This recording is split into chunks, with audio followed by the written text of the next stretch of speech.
Hi, guys. Welcome to the Lit Mag Lab podcast. This is Vevna Forrow. Yeah, let's get started.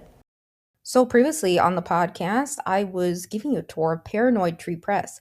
Again, they're based out of Minnesota and they focus on really cool zines. Plus, they pay writers for their work. So, do listen back to that episode. Watch the video out on YouTube, Spotify, and elsewhere. Totally, even Substack. So, I plugged this series into a couple different channels. So, you have multiple options to watch the video and listen in. So yeah, today is going to be a Q&A episode. So for those of you just tuning into this one, that means I'll be answering a question, right? So predominantly episode like 1 through 30ish, those were the Q&A episodes. However, there are a bunch more Q&A episodes across this series, and typically you can tell those are the ones without the circle right on them or without any, Lit Mag logo or anything like that, right? So, yeah, I will be covering today, or answering, I should say, what is the hardest part about being a founding editor of a literary magazine, right? What's the hardest part about being an editor in today's, world, right? Now, you may recall if you followed the series or if you haven't, or just again listening to this one, in episode right 6, I covered how do you start a literary magazine, right? And what it's like, being an editor. So yeah, you may want to listen to that episode and also episode 57. What advice would you give to others starting a lit mag or press or, future founding editors, right? So it sort of ties into those episodes, but I didn't cover everything in those episodes. And also, if you're a writer or someone in the community who is listening to this too, I did share, what I thought was, the hardest part about being like a writer or a poet, right? In episode, I think that was 30, right? Yeah. So for me, I mentioned that again, right? Being vulnerable, it can be hard, right? Writing about things that actually happened in your life, it can be really difficult, right? And on top of that, right? I think today a lot of people don't take, publications seriously, or lit mags, or, some out there, right? Series, unless they have a substantial following behind it, unless they have the numbers again to back it up, right? People may, not think anything of it, right? They may just say, oh, it's not of any value or won't be popular. I've gotten that comment, quite a bit, the last couple of years, right? Totally. I think more so as a, founding editor, in today's world, we all have different starting points. As I share in this podcast, what led up to me starting my own, right? We all have a very unique story on how it started. Some of us have common stories, right? But some of us don't. Some of us have different events that led up to it. So for me, when I started Dippy Lit Mag, right, back in 2022, I would say, I didn't have, a lot of support behind, getting into poetry and writing and stuff, for others, right, in my fam, they were like, even till today, I get comments like, you're wasting your time, stop doing stupid things, right? That everything you're doing right now is stupid, right? And it hurts, when people say things like that, right? Like you're a disappointment. I still get that comment that, as far as things that people have said to me and my fam, like, you're a loser now, right? That's really messed up, right? So, like I've gotten comments like, you were a winner in Minnesota, you're a loser here, you're not doing anything. When I started Dippy, right, over, the first couple of years of it, especially, right, when my fam would be asked like, oh, what does, your daughter do, or, and any, or anyone's asked, right, and my family about me, you're like, oh, she does nothing, or, and I, that's not true, obviously. I've done various projects across the past couple of years. And yeah, unfortunately, my fam doesn't see them as of being valuable or anything, or they think, again, I'm wasting my time. So, they don't listen to my podcast. They don't read any of the things I do end to end. Yeah, sure, I've handed them some dippity issues, some things from time to time, but they never really sat down to really read it from end to end, or anything like that. um, you know, um, it's obviously, not everyone likes poetry or literary arts or anything like that. We don't just focus on, poetry or, that, but at Dipty Lit Mag, but still, again, it's nice when you have, right, a support network behind something you're doing, right? Not every founding editor has that. Not everyone's going to have support, a large support network of friends and family behind it. Some founding editors are doing things solo. I, facilitate a volunteer team of, readers, and that was really great, to have a team and to establish that, and sure, we may not be located in the same parts of the world or same states or cities, but it's still nice to have that, right? I think for me, it was especially hard because even till today, I get comments, saying, oh, you're a disappointment, and things like that. Obviously, everyone wants to make their family proud of them. But, for me, as I mentioned in this podcast, I dealt with a lot of really bizarre physical things, genuinely, right? Till today, I'm hurting because of those things. The events of 2020 outside of the pandemic, really impacted my body, right? And again, that was partly because people weren't taking me seriously. People thought I was exaggerating. They literally said, some really bizarre things.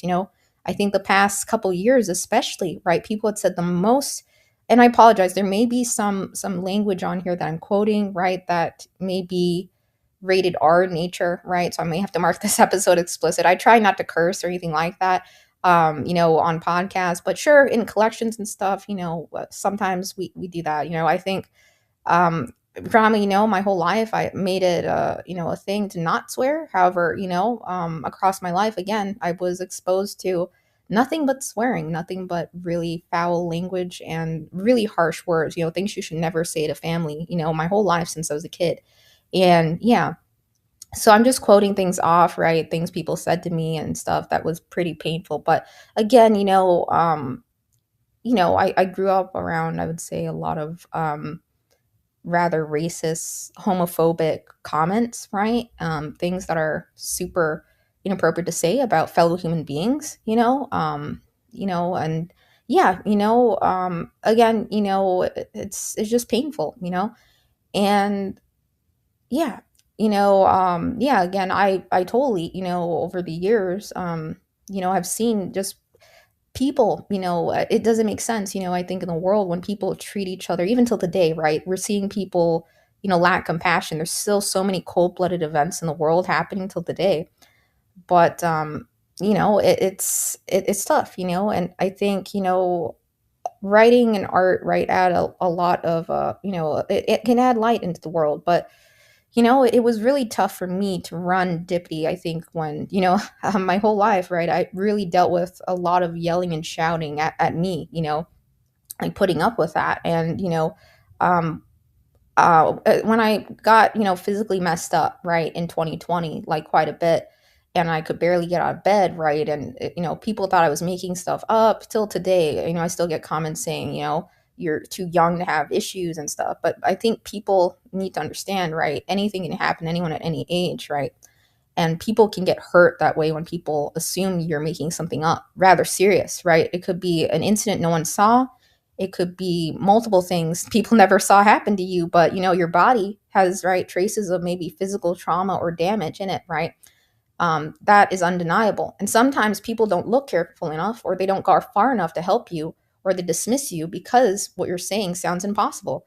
However, really rare freaky things happen to people, and I can guarantee you that, in 2020, that's where I fall in line with some really freaky things, really painful things, that, and several years ago, it was like I felt like an anvil had crushed my head, and it's like three semi trucks hitting you. That's how my body felt. That's how much physical agony I was in.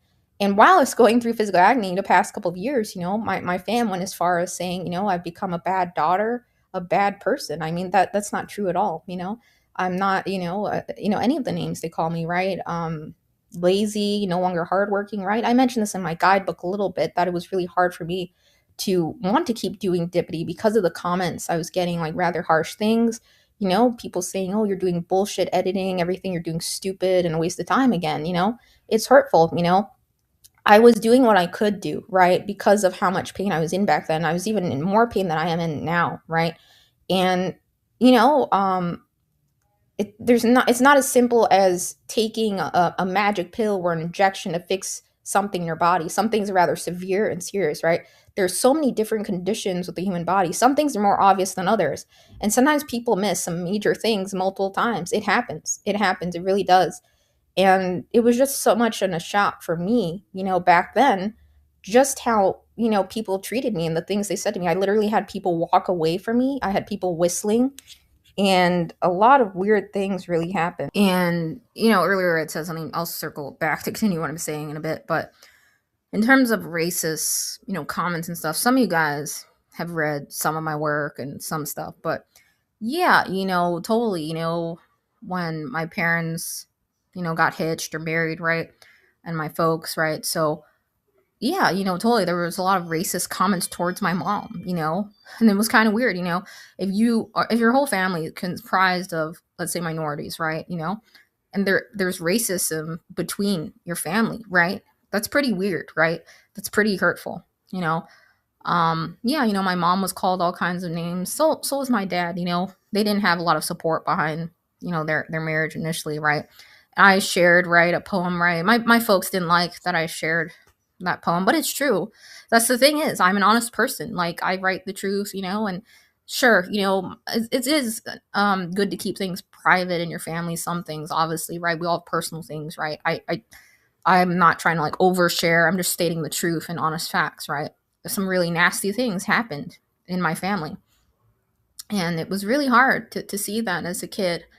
Um, yeah, again, I mentioned this podcast, like, can't everyone just get along and be one big happy family? But it wasn't like that, yeah, so again, totally used to people cutting off contact and, for a very long time, or having to cut off contact with people who have, hurt other people that I care about and love, right? And that affects people, right? When they're dealing with people in their life who constantly have hurt them, right? With words and stuff. But I think, a lot of really harsh words are still thrown around in my family till today. And yeah, anyways, back to what I was saying. So yeah, in terms of my care, yeah, there were times a stethoscope wasn't even put to my chest in like one of my first emergency visits or anything. I was barely looked at. Didn't even get all the way into the hospital. I mean, they had me like in the waiting room waiting for hours, right? And then, yeah, it's really hard, right, to get, quality medical care. It is extremely challenging, right? Once you enter the healthcare system, you really see how tough it is, when you deal with something really rare and extreme. Just you see firsthand like how difficult it is, and it's very tough. Your health is really important, right? And if a part of your body gets damaged or hurt because people made the wrong calls or didn't look very carefully, and it led to a chain reaction, right? Again, it's not your fault. And I would say I was super disappointed in how my family approached or handled, everything I was going through. And yeah, again, I mentioned this on the podcast and even in parts of my writing and stuff. Sure, again, a lot of what I had churned out, but sometime between 2020 and 2021 and years beyond that, some of it was just word vomit, right? Because when you're under like excruciating pain, like really a lot of tremendous pain, pressure, physically in your upper body, it could be earth crushing, right? It's really hard to focus and concentrate. You have to do other things to take your mind off of it, right? I was sent back that time, multiple times in the hospital, barely anything done, right? One scan here, just a blood test and on your way. And, some things are genuine emergencies, right? And sometimes emergencies are missed multiple times. It happens to people. That's what prompted me to, start a lot of the products I did because I was so appalled by how I was treated by others and especially, those in my family and the things they said about me, not, believing me, not listening to me fully, and it was just so bizarre. I felt like I was living in the Twilight Zone, right? I was like, what's happening, right? Even to the day, I think a lot of people feel that way with so many weird and painful events happening, heartbreaking in the world again, right? As I mentioned in that last podcast episode and other parts of this podcast. And yeah, so it's again, I use this also as a personal audio diary to share my experiences as a writer and human being and starting a lit mag and founding it. So yeah, back then, I had a lot of meds pushed on me in a confused state, put in my system, right? I wasn't putting meds in my system, but people were. And my fam and others had gone as far as saying I suddenly became flipped or deranged, which wasn't true. And they were saying some really harsh things, that I should be institutionalized and very, very harsh things, like really crazy things that they were saying. And I was just pretty much in shock, that they had went that far. rather than say, yeah, let's do a full body scan, let's make sure you're thoroughly checked, let's make sure they find something because something's going on, rather than say, they'd never said that. Rather than that, they were taking rather extremes, to which I thought was rather bizarre, and a lot of other weird stuff happened to back years, a lot of wrong calls, right, on me. And all I was doing was telling the truth of things that happened in my body, real things that happened. Some really rare, scary events happen to people. And sometimes, people have accidents or things they don't remember happening to them, or you can have memory loss. You may not remember something because of a traumatic experience that no one witnessed, no one saw physically, causing damage to your body. And back in 2020, it all started literally with me mentioning I feel I have something's happening in my heart, right? And then from there, after everyone saying, "Oh, it's anxiety, you're hypochondriac, you're too young to get issues," all from there, everything in my body went downhill. Like it started getting worse and worse and worse, right?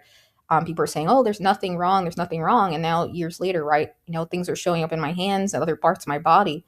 And I was like, "Yeah, something's wrong." If people just took the time to look more carefully, to check things before putting meds in my system, to really listen. Because if you say something serious is happening or something happened to you and people are laughing or thinking you're a Googler or hypochondriac, that's super dangerous. You can hurt someone, that way.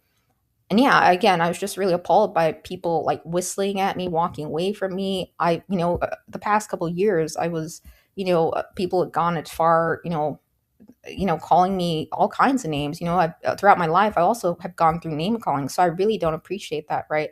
No woman should be called like a B word, effing. I'm gonna heads up curse because I'm quoting stuff off, but I don't like cursing again. Sharing some collections and sometimes writers curse, but I really try to minimize it myself. My folks always taught me to not curse and stuff, but ironically, right, people in my family love to curse at each other a lot. I don't know why. I really don't, but I grew up with a lot of foul language and stuff, but so yeah, totally. I've been called like an effing bitch and stuff like that. I've been called effing B, MF words, F words, every word you can think of, M words, yeah. And the past couple years, I've been called lazy a lot and a disappointment, and I don't deserve those names, right? If I genuinely have problems going on in my body that I tried to get help for, right? And people have choices over their treatment and stuff. However, if you're like in a state of shock or trauma and you're going through things and people make the wrong calls, right, and make mistakes, that's not your fault, right? Sometimes you tell the truth about something and again people don't believe you. And yeah, there's just a lot of rare freaky things I've seen the past couple of years, so I know for a fact what I'm saying is the truth, from the bottom of my heart. So, I can relate to poets in the community who, go through some really tough situations in, medical care and stuff. Your life can take a turn like that. And yeah, Dippity, was the one thing I felt like was really going for me. I mean, like working out, right? Despite others' comments saying it's a waste of time and it's stupid, right? A comment my family would make is like Dippity is stupidity, right? I don't think that's appropriate to say to someone, something they're pouring, time, blood, sweat, and tears into, literally, like investing a lot of energy into to grow it and to, not everyone's going to have an overnight success with anything they do. Sure, some things go viral, but it doesn't work that way. So yeah, it was uncomfortable, right, to be, cross-running Dippity, to be yelled at, sworn at, right, and it's yeah, and could call right dirty, foul names, for things that weren't my fault. I didn't deserve that. Again, I think people sometimes, their true colors show out sometimes when you go through some really bizarre events, like physically. Like some people are either going to stand by you, support you, or they're going to make things worse and not understand anything you're going through, right? Obviously, we all have our own bodies, and no one knows exactly what we're going through. So, yeah, I think it's especially dangerous for people to make assumptions or to say untrue things about you, right? Yeah, again, I didn't appreciate, fam telling people I suddenly had become flipped and, was, again, a bad daughter. The first year I had problems with my body. It was like people were saying I'm a bad seed. They weren't understanding what was causing what I was going through. And yeah, some people don't have a definitive diagnosis, or sometimes people, again, have major things miss back to back times, like super, super dangerous things, right? You may go into an emergency room and maybe they find nothing, but actually you left with something super serious like 4 or 5 times, right? It happens to people. It does, because people don't look hard enough, or they don't believe you, or sometimes people miscommunicate your emergency as you're checked in, right? um yeah, I was just really disgusted by the things people said to me in the medical world, and also things in my fam. It broke my heart. The things people said to me the past couple of years were incredibly weird and painful. No one ever wants to be, again, a disappointment to your family. But if you were generally going through physically really painful physical things in your upper body or throughout your body, right? And people aren't understanding that. I think that's really that's strange, right? I think everyone should have compassion, and we should all, right, we all are human beings, right? I just I really believe in kindness and compassion and patience. I'm a very patient person. I would say other people in my family are not, which is the whole thing, yeah. Anyways, so yeah, a lot of my, I started, writing all kinds of, right, I guess you consider some of it, some of the writing I did, it was just for fun, right? It's not really about anyone's perspective, right? Some writers do enjoy some of the writes I did. Some people may not understand some of the writes I do, because they're tied back to actual things that happened, and some of them are tied back to things that didn't happen. Some are just like tied to fictional characters I create for fun. That's what we do as writers. We do that. But anything I've written medically or tied to the human body, that's 1,000% true. There's some really rare, strange things that I have seen or encountered firsthand myself, and even of my own body. So just know that, from 1,000% from the bottom of my heart, I believe in telling the truth. I believe in being honest, right? I made that promise to myself ever since I was little, to always tell the truth. So yeah, I just prefer people be honest and kind. I'm used to a lot of like people like, being very cold blooded, right? And a lot of people in my fam, right? I'm used to people like cutting off contact or blocking people, without even talking to you, or, things like that, right? I believe in communication. I also believe in giving people space. But, the only time I think you should ever, right, block someone is if they're being inappropriate towards you, or really hurting you or affecting you, right? Or affecting your mental health and stuff, right? And yeah, I think I did a poor job of cutting out toxicity from my fam, and like all of their mindless, stupid arguments over the years of decades, right? People are still holding grudges till today. Of course, the things that were said and done back then, especially in my fam that I know happened, were incredibly painful and hurtful, right? And yeah, so not everyone has a great support network or a large family, or, gets to see their grandparents all the time. And yeah, sure, I, still have extended family and stuff, but because of things that happened in the past, we really don't have the best relationship, right? And because of things that happened, right, between my grandparents and my parents. But yeah, sorry to unload a bunch of additional details there, but yeah, so Dippy really grounded me, while others were saying really nasty, untrue things about me, and doing just a lot of weird stuff happened, right? So yeah, I would say it's even a miracle that I rolled out, right, our 5 legacy issues, and we're doing the relaunch. I revamped the site layout, and migrated stuff over. We're having a couple of different award events that are happening too, that I shared out. Well, I'm about to share out in the newsletter soon, and get some feedback on more stuff. But yeah, anyways, back to, the hardest parts of being an editor, right? So yeah, again, one thing, maybe people may not support, your publication, right? It could be loved ones, family, or friends, right? I didn't have like a large, close, tight knit, friend group, right? This isn't, where I'm originally from, right? In Nevada, I'm from originally Minnesota. So obviously, not everyone has like a support network, right, for their publication. It could be friends or family, right? They're saying, you're wasting your time, or maybe they don't understand, or see any value behind a literary magazine or anything you do. It doesn't even have to be a literary magazine, right? Some people start companies or businesses or other things, and their family may not support them, right? It happens like that. Now, I think I absolutely, hate wishy-washy people and people who lie or dishonest. So, know for a fact, people totally in my fam have said some super hurtful things towards me, again, that I didn't deserve. So I always give 100% effort in anything I do, even when I'm in like physical agony, I'm still giving my best effort to do things, right? To keep my mind busy, to keep doing things. And yeah, it's really hard to re-enter the workforce and be given a chance again, after you have like some health events or things that happen to you, right?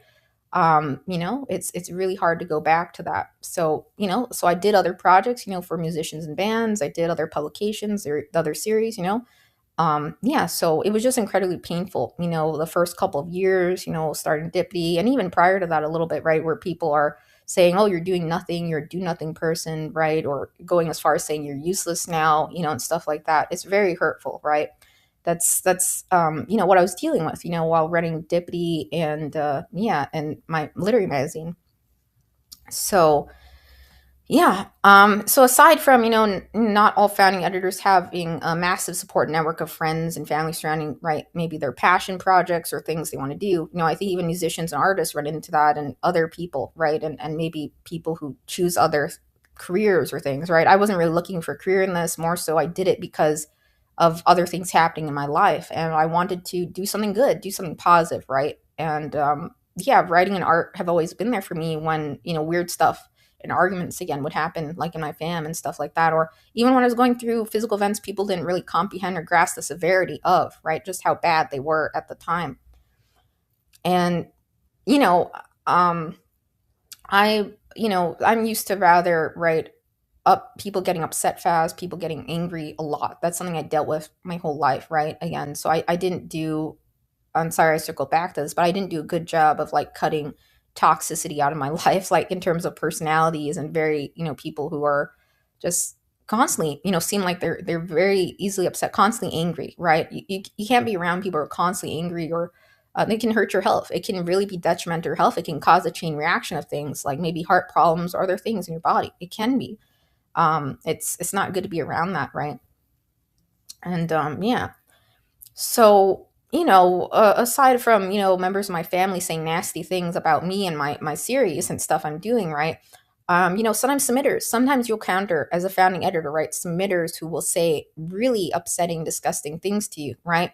Again, I shared in this podcast, some editors or founding editors have shared messages and channels and other things, right? People saying like you suck and things like that when they get upset, when they get a rejection, right? You'll get rude comments now and then, you'll get some really harsh things, you want to be careful, right? There are some people who are very, very angry, who can get very, very upset and can send really false messages and other things towards your publication. It happens. It does happen. And yeah, you just want to, again, some submission systems have harassment and moderation features. So Folio, for example, I believe Duotrope as well, right, if I recall, and other ones out there. I think Dapple is looking into that. And yeah, so you can manage a block list essentially. Sure, others could create another email address, but it's still helpful to be keep tabs on that. Even plagiarist, other things, right? You want to have a good moderation system and stuff, right? Yeah, of course, the best course of action, right, is to not react to that. I was thinking back to that song, Don't React by Mad Routine. You guys should check out that band. They're awesome, by the way. So Don't React by Mad Routine. The best course of action, right, is to, remain calm, right, and not respond to those, right? If it gets out of hand to another level, right, or someone's going as far as threatening you, it can happen. It does happen to, businesses, publications, people in the community, right, who express their voice. Even I've seen it, on Substack, people saying some really nasty things, insulting comments, right? So, you should report it, right? You should report that, right? And yeah, maybe even make the submission system or whoever oversees support aware of that, right? Anything that's super dangerous. You want to, right, that's why it's good to like have a submission man system, to have a record of everything, right? Not just have emails and folders and maybe accidentally delete an email, right? You can have records and copies of things, right? Submittable, right, exists, but I moved to Subfolio. Submittable, right, we had, even with Subfolio, right, you get a record of messages, right? Submittable, right, and Subfolio has some additions being added to some things, too. So yeah, so yeah, I've seen some writers and community for some of our, non-anonymous categories totally go as far as unsubscribing from us, blocking us, and never, doing things like that. I've seen it happen, um, or, doing, when people get upset, right? They'll do that, right? They'll say, "Oh, you guys, you don't know what quality work is. I don't know why you didn't accept their work." We do offer, right, additional feedback and scoring options, right, for a small fee, but I think you have to be mindful, right? There are limited spots available for every issue. It's not necessarily that your work was bad, and it can be other factors, right? A lot of other factors, right? And it's not solely, I weigh in all of my team members' comments and our editorial staff and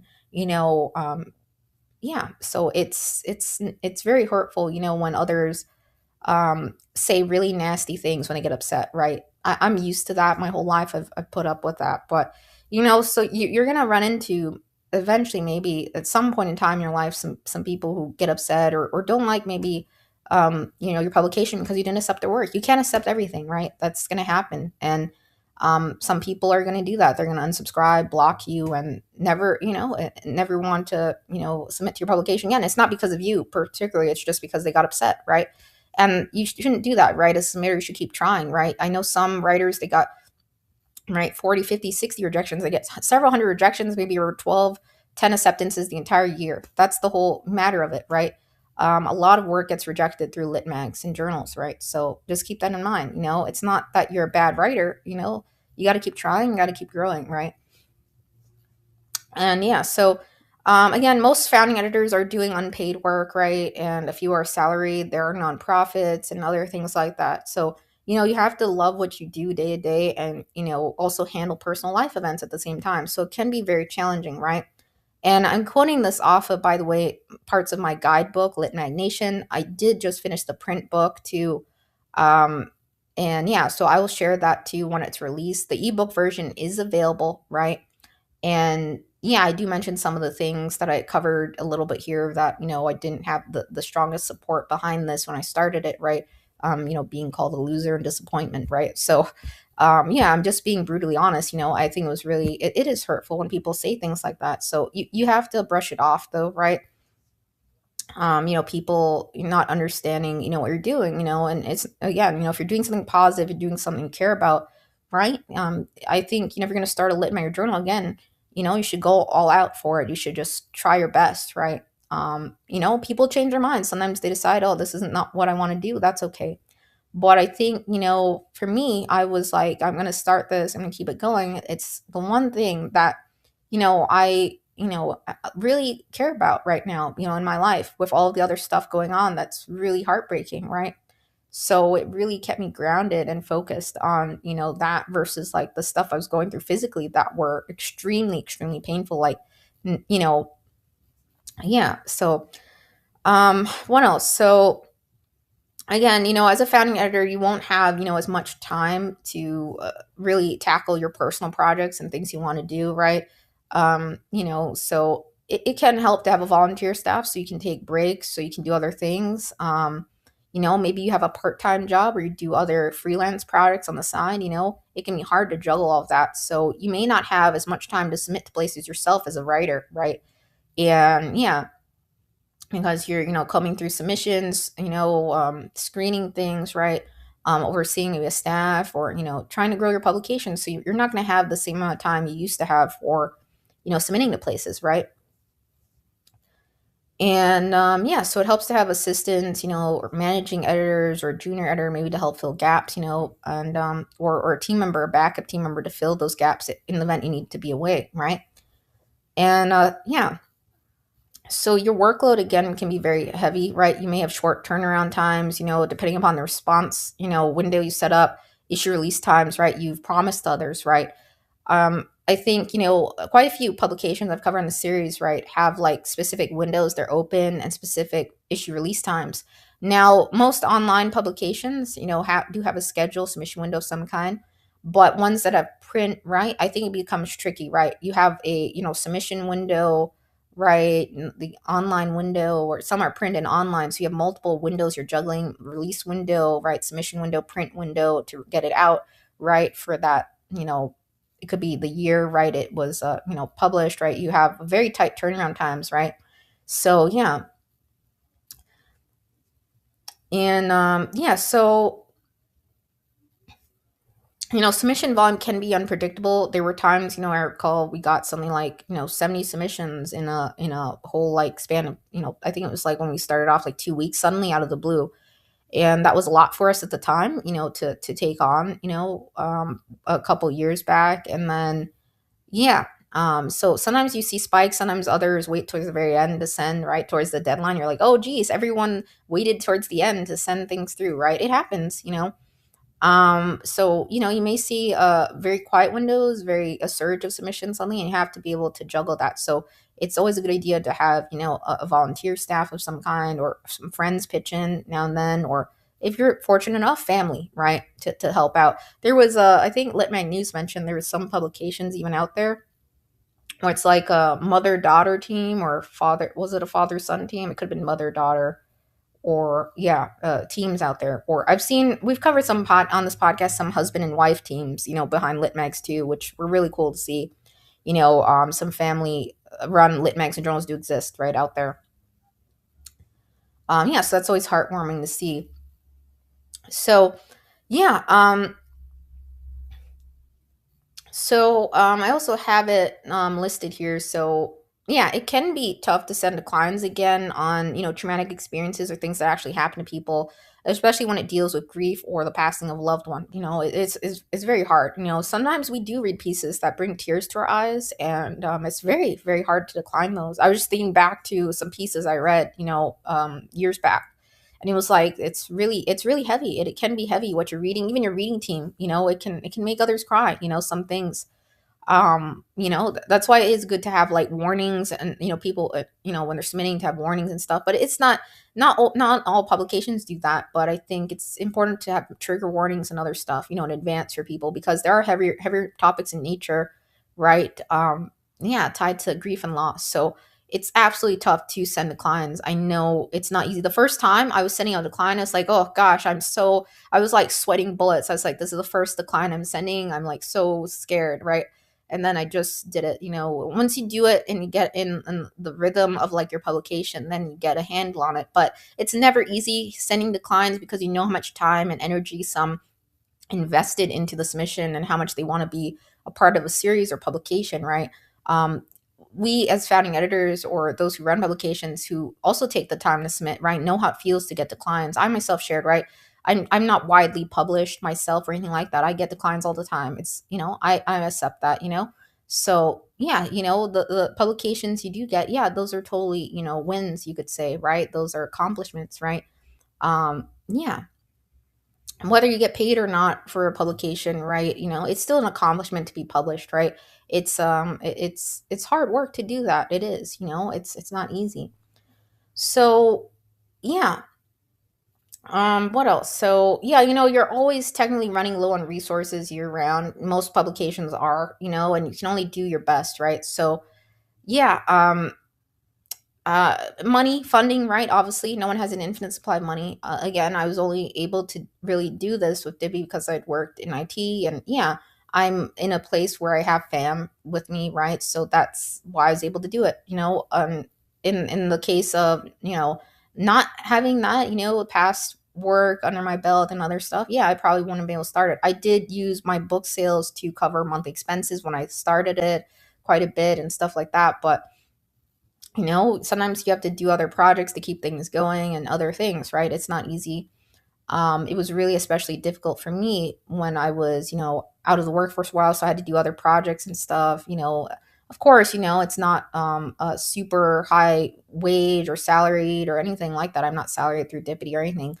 I absolutely did try to, do other projects and things, and, with other, artists and bands, and yeah, to keep things going, and I did a lot of visual design projects, but still, it's very, very tight.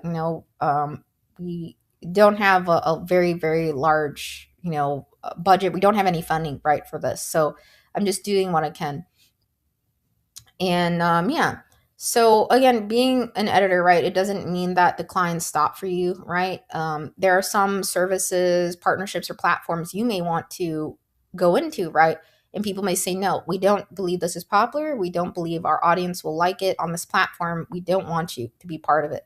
I've gotten that. I've gotten that a couple of times with Dippy. And now we're doing a relaunch, restructuring things. But, we were accepted into, at least, two platforms I talked to. One platform I couldn't join because there was a cost associated, but one was free. So it is possible to get into platforms. It is, as a lit mag. I think, it's always it of course is easier when you have a large following or support behind something than others, because typically others in the world, they do look at numbers, to be honest, right? People look at social media followings, they look at your stats, they look at your readership, subscriber numbers. If that's not there, right, then they're going to be like, is this going to do well? Is this not? They're trying to gauge it, right? They look at the quality of the publication. Some people may not like it, some people may, not everyone's going to like your publication, right? For sure. Yeah. And then, so when you're working with writers, right, for final decisions, let's say you send an acceptance, right? Um, yeah, and final edits, like minor revisions, right? You're not reworking the piece to where, again, to the point where it's unrecognizable, but you're making minor suggestions, maybe a comma here, lowercasing everything, or uppercasing the first letter of every sentence, or maybe there's a missing comma, or changing things from a hyphen to M dash, or correcting things, right? You want to make sure that the writer is comfortable with the formatting of it. Sometimes things come in after, and I'm totally okay with that too. Others saying, yeah, maybe I should change this. I'm okay with that, as long as it's not reworking the piece. If it's just like adding maybe a space, or changing out a character or something, yeah. So what I do, right, typically, we do a lot of share docs or link shares, and we're like, does this look good? Do you like that? We don't do that for some are fine as is, totally, don't need any further changes. And for the most part, I know a lot of publications do that, but yeah, you want to, it does help to have a proof of like a final review, especially for issues and things. Absolutely, I do that. The first year of Dippy or so, I didn't do a good job of doing that, for sure. I was just learning the ropes and stuff. I wasn't aware of like a lot of different things in the space until like I did more research and research and research, right? Then I found a lot of really cool platforms and researching over the years. So that's why I took the time to collect everything I learned, to put it somewhere, because it can help others, right? Learning from your past mistakes or experiences, things you leverage till today, right? So yeah, so yeah, the edits you do, with the publication, not everyone may approve of those. Sometimes they want to leave everything as is. You have to be respectful of it, right? It's the writer's work, right, not yours. You want to make sure they're happy with it, right? Any changes they want, or anything, right, that they want, if you really think something could be benefit in terms of revision, just share that, right? If they approve it, then yeah, that's great. But if they don't, just accept it, that's the way they want it. And yeah, it's minor revisions, right? So some are going to say yay or nay, or going to say, no, I like it like this, so leave it as is. So be respectful of that, right? Leaving thing as is. And yeah, so it can be, hard, I think, nowadays, right? I mentioned AI quite a bit on this podcast, right? How, we don't accept AI submissions, right? And a lot of lit mags in the community don't, no AI generated work, human created work only, right? So it's very tough in today's world, right? With technology advances, right? There's always some new tool or platform coming out, right? I think surely in the next 5 to 10 years, there'll probably be another social media platform, right? Or some other next thing that's trending, right? There's always something or some tool others are using, or something else, right? Something's always coming out constantly every year. So it's hard. It's hard to do that. But I think whatever you use, be consistent on whatever you're using. The platforms, it can be hard to juggle multiple things, Um, so yeah, I think it is important to stay in the loop on things. It's great to be part of the CLMP membership. If you can't afford the CLMP membership every year, or you're on a super, super tight budget, yeah, you could maybe cancel, or pause your CLMP membership, then come back to it. It can happen, some things happen across the year. But it helps to be a part of the CLMP community of literary magazines and presses, right? I did an episode on this podcast. I can't remember off the top of my head what episode that was. I mean, I could look it up for you guys. I think it was episode 82. So yeah, in episode 82, I give a tour of CLMP, the community of literary magazines and presses, like public pages only. So you could listen back to that. And yeah, so yeah, so that's pretty much it, I think, and yeah, so it's just essential to keep up to date, totally subscribe to Litmag News, even subscribing like to Litmag Love. There's, Litmag Lounge, right? Other publications out there that focus on Litmags, not just the Litmag Lab. I try to cover, technology more so on this podcast, platforms and tools, because I saw that was maybe a gap here, for those starting a Lit Manual Journal, talking about different website builders and platforms, right? And I don't know, on the series, I'll ever show you guys how to do some tasks, right? Maybe like how to do your spine text, the layout of it, and different tools. I don't know if you guys are interested in any other topics, let me know.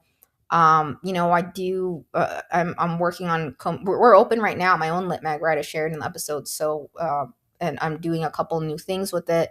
So, I've built out this series quite a bit. I'm not saying goodbye to the series. I'm just saying, like, there's no way I'm going to release like 100 episodes a month or cover every Litmag existence. I just want to give some really great examples, talk through some things, guidelines, things I notice, things that I maybe think of while I'm visiting Litmags and journals, some resources and tools across the series, and to share my thoughts. And it's been very heartwarming again to hear feedback on the series. I got those messages saying the series is awesome. I really love it. It's helping me. I'm getting benefit out of it. I learned something new that meant a lot to me, because while you were saying that, or saying that, or prior to that, maybe someone in my life was saying, oh, everything you're doing is stupid and a waste of time. So I appreciate those positive comments because they mean a lot. I was like close to throwing the towel multiple times on my own series and stuff, and because of just like, it's hard, when your family says they or don't show an interest in anything you're doing, or say it doesn't interest them, and you're doing the best you can.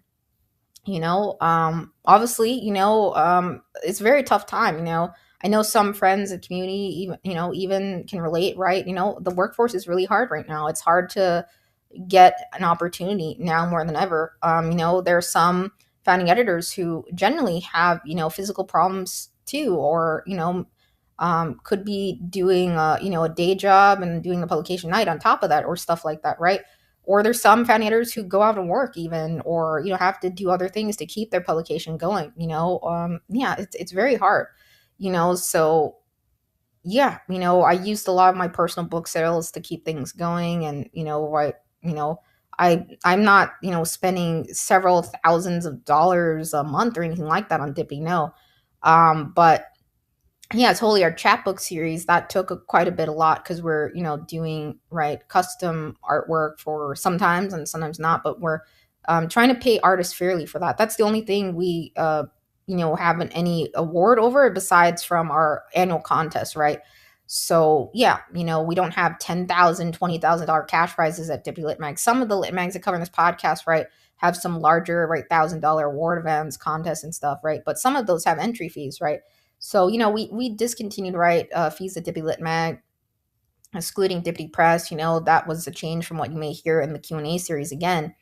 But yeah, I don't like fees, but it's hard to be completely fee free, if you've tried Patreon, if you've tried other maybe avenues for funding that didn't pan out, right, then sometimes you have to resort to getting creative, right? Maybe that entails creating workshops or additional services, right? Editorial services, which a lot of lit mags and publications do. Yeah, workshops can be a great way to fund things, events and things like that. I don't know if we'll ever do that. I have a lot of ideas that I want to do with Dippy still. I just haven't gotten around to it, because of, other things. But yeah, one thing we're definitely doing is a very fun award event. I'm hoping to launch it this year. I'm still figuring out things, getting feedback. I shared a little bit out on Substack on it. And again, you can check out the nomination list I plugged in there as well. Nomination events for lit mags to enter, and yeah, or founding editors should be aware of, right? A majority of those are for founding editors only, or editors, right, to nominate and enter work in, right? There are award events out there for like poets to enter themselves, their work and stuff, right? Predominantly I see that over like chapbooks and book publications and stuff. But And typically those do have entry fees, but I don't like entry fees. I would love to have a free event, for the lit mag community, but I'm trying to figure out things, like everything that it entails, right? So I will share more details as things are finalized, but I shared little tidbits of like what I'm talking about on my newsletter area notes and stuff. So eventually I'll get more feedback and decide. And yeah. So yeah. So those are, things that, are really hard about being a founding editor to me, the main points, right? It's not easy by any means, and yeah. So it's really hard, you know, yeah, to, run a publication, regardless, whether you have funding or not, right? It's always tough, and funding's not guaranteed, right? You can't always rely on grants and donations. I've recently, right, I've seen a lot of publications not get their funding, right?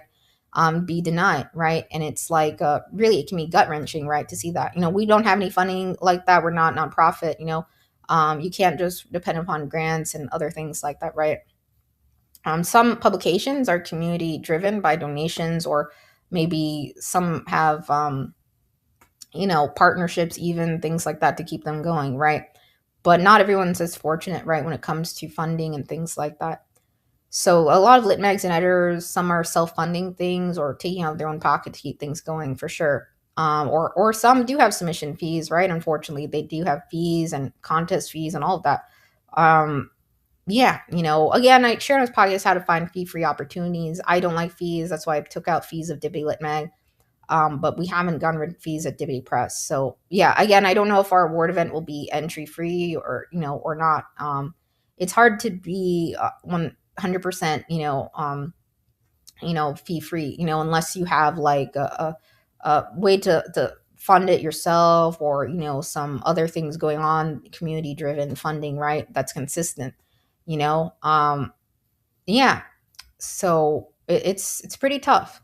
There are a lot of moving parts to a lit mag, and yeah, for me, absolutely, I would say one of my number one toughest obstacles was like dealing with like, I'm pretty good at like, being able to take, on like brush off rude comments, nasty comments from people. But I mean, like, if someone's constantly saying that towards you, right? What you're doing is like a stupid, complete rubbish, or doesn't make sense. That's really hurtful, right? So yeah, you know, I've, only tried to do nothing but good things in my life personally, obviously. And yeah, I was just like really taken back by like everything in my family, like, since running Dippity and other things, and I accept it, it's not my fault, the things that happened to me, the past couple of years, things happen in people's bodies. Sometimes people make wrong calls, they make mistakes, they make things worse. They put you in a world of hurt, and it's not your fault, I just have done the best I can, and I'm absolutely trying the best I can to, I even, have tried to keep doing other projects, for others, and some design work. So, and yeah, it's incredibly difficult, right? Absolutely. But um, you know, there's a way you should and shouldn't speak to people, I think. Absolutely. There's that saying, right? I remember this in elementary school, right? Way back when I was little, right? If you don't have anything nice to say, don't say anything at all. I think people in my, fam didn't really follow that at all, over the course of my whole life. A lot of people, sure, again, say things they don't maybe perhaps mean when they get upset, but it affects you, if someone says it like over and over again, like week after week, month after month, right?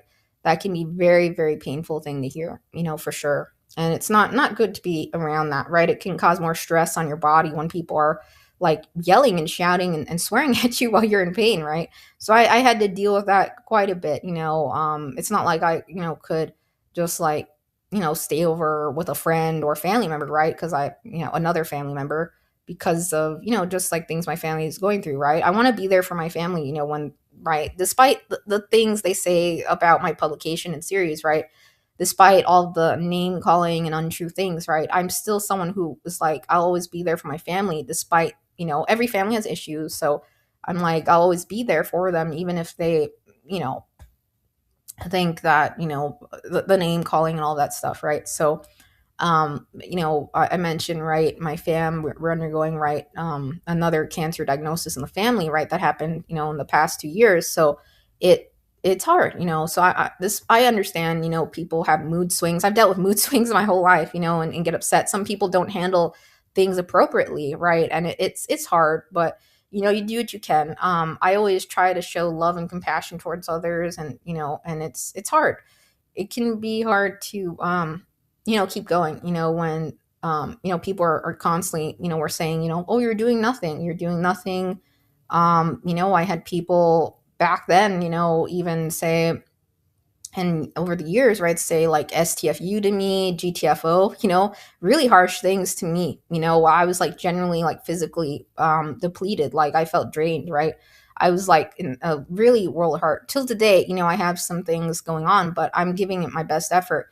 I still make a lot of mistakes, more so than I used to in the past, because of the things I'm going through physically, but I give it my all. I accept that, and I just, if I make a mistake, I'm honest about it, right? I think it's so important to be truthful.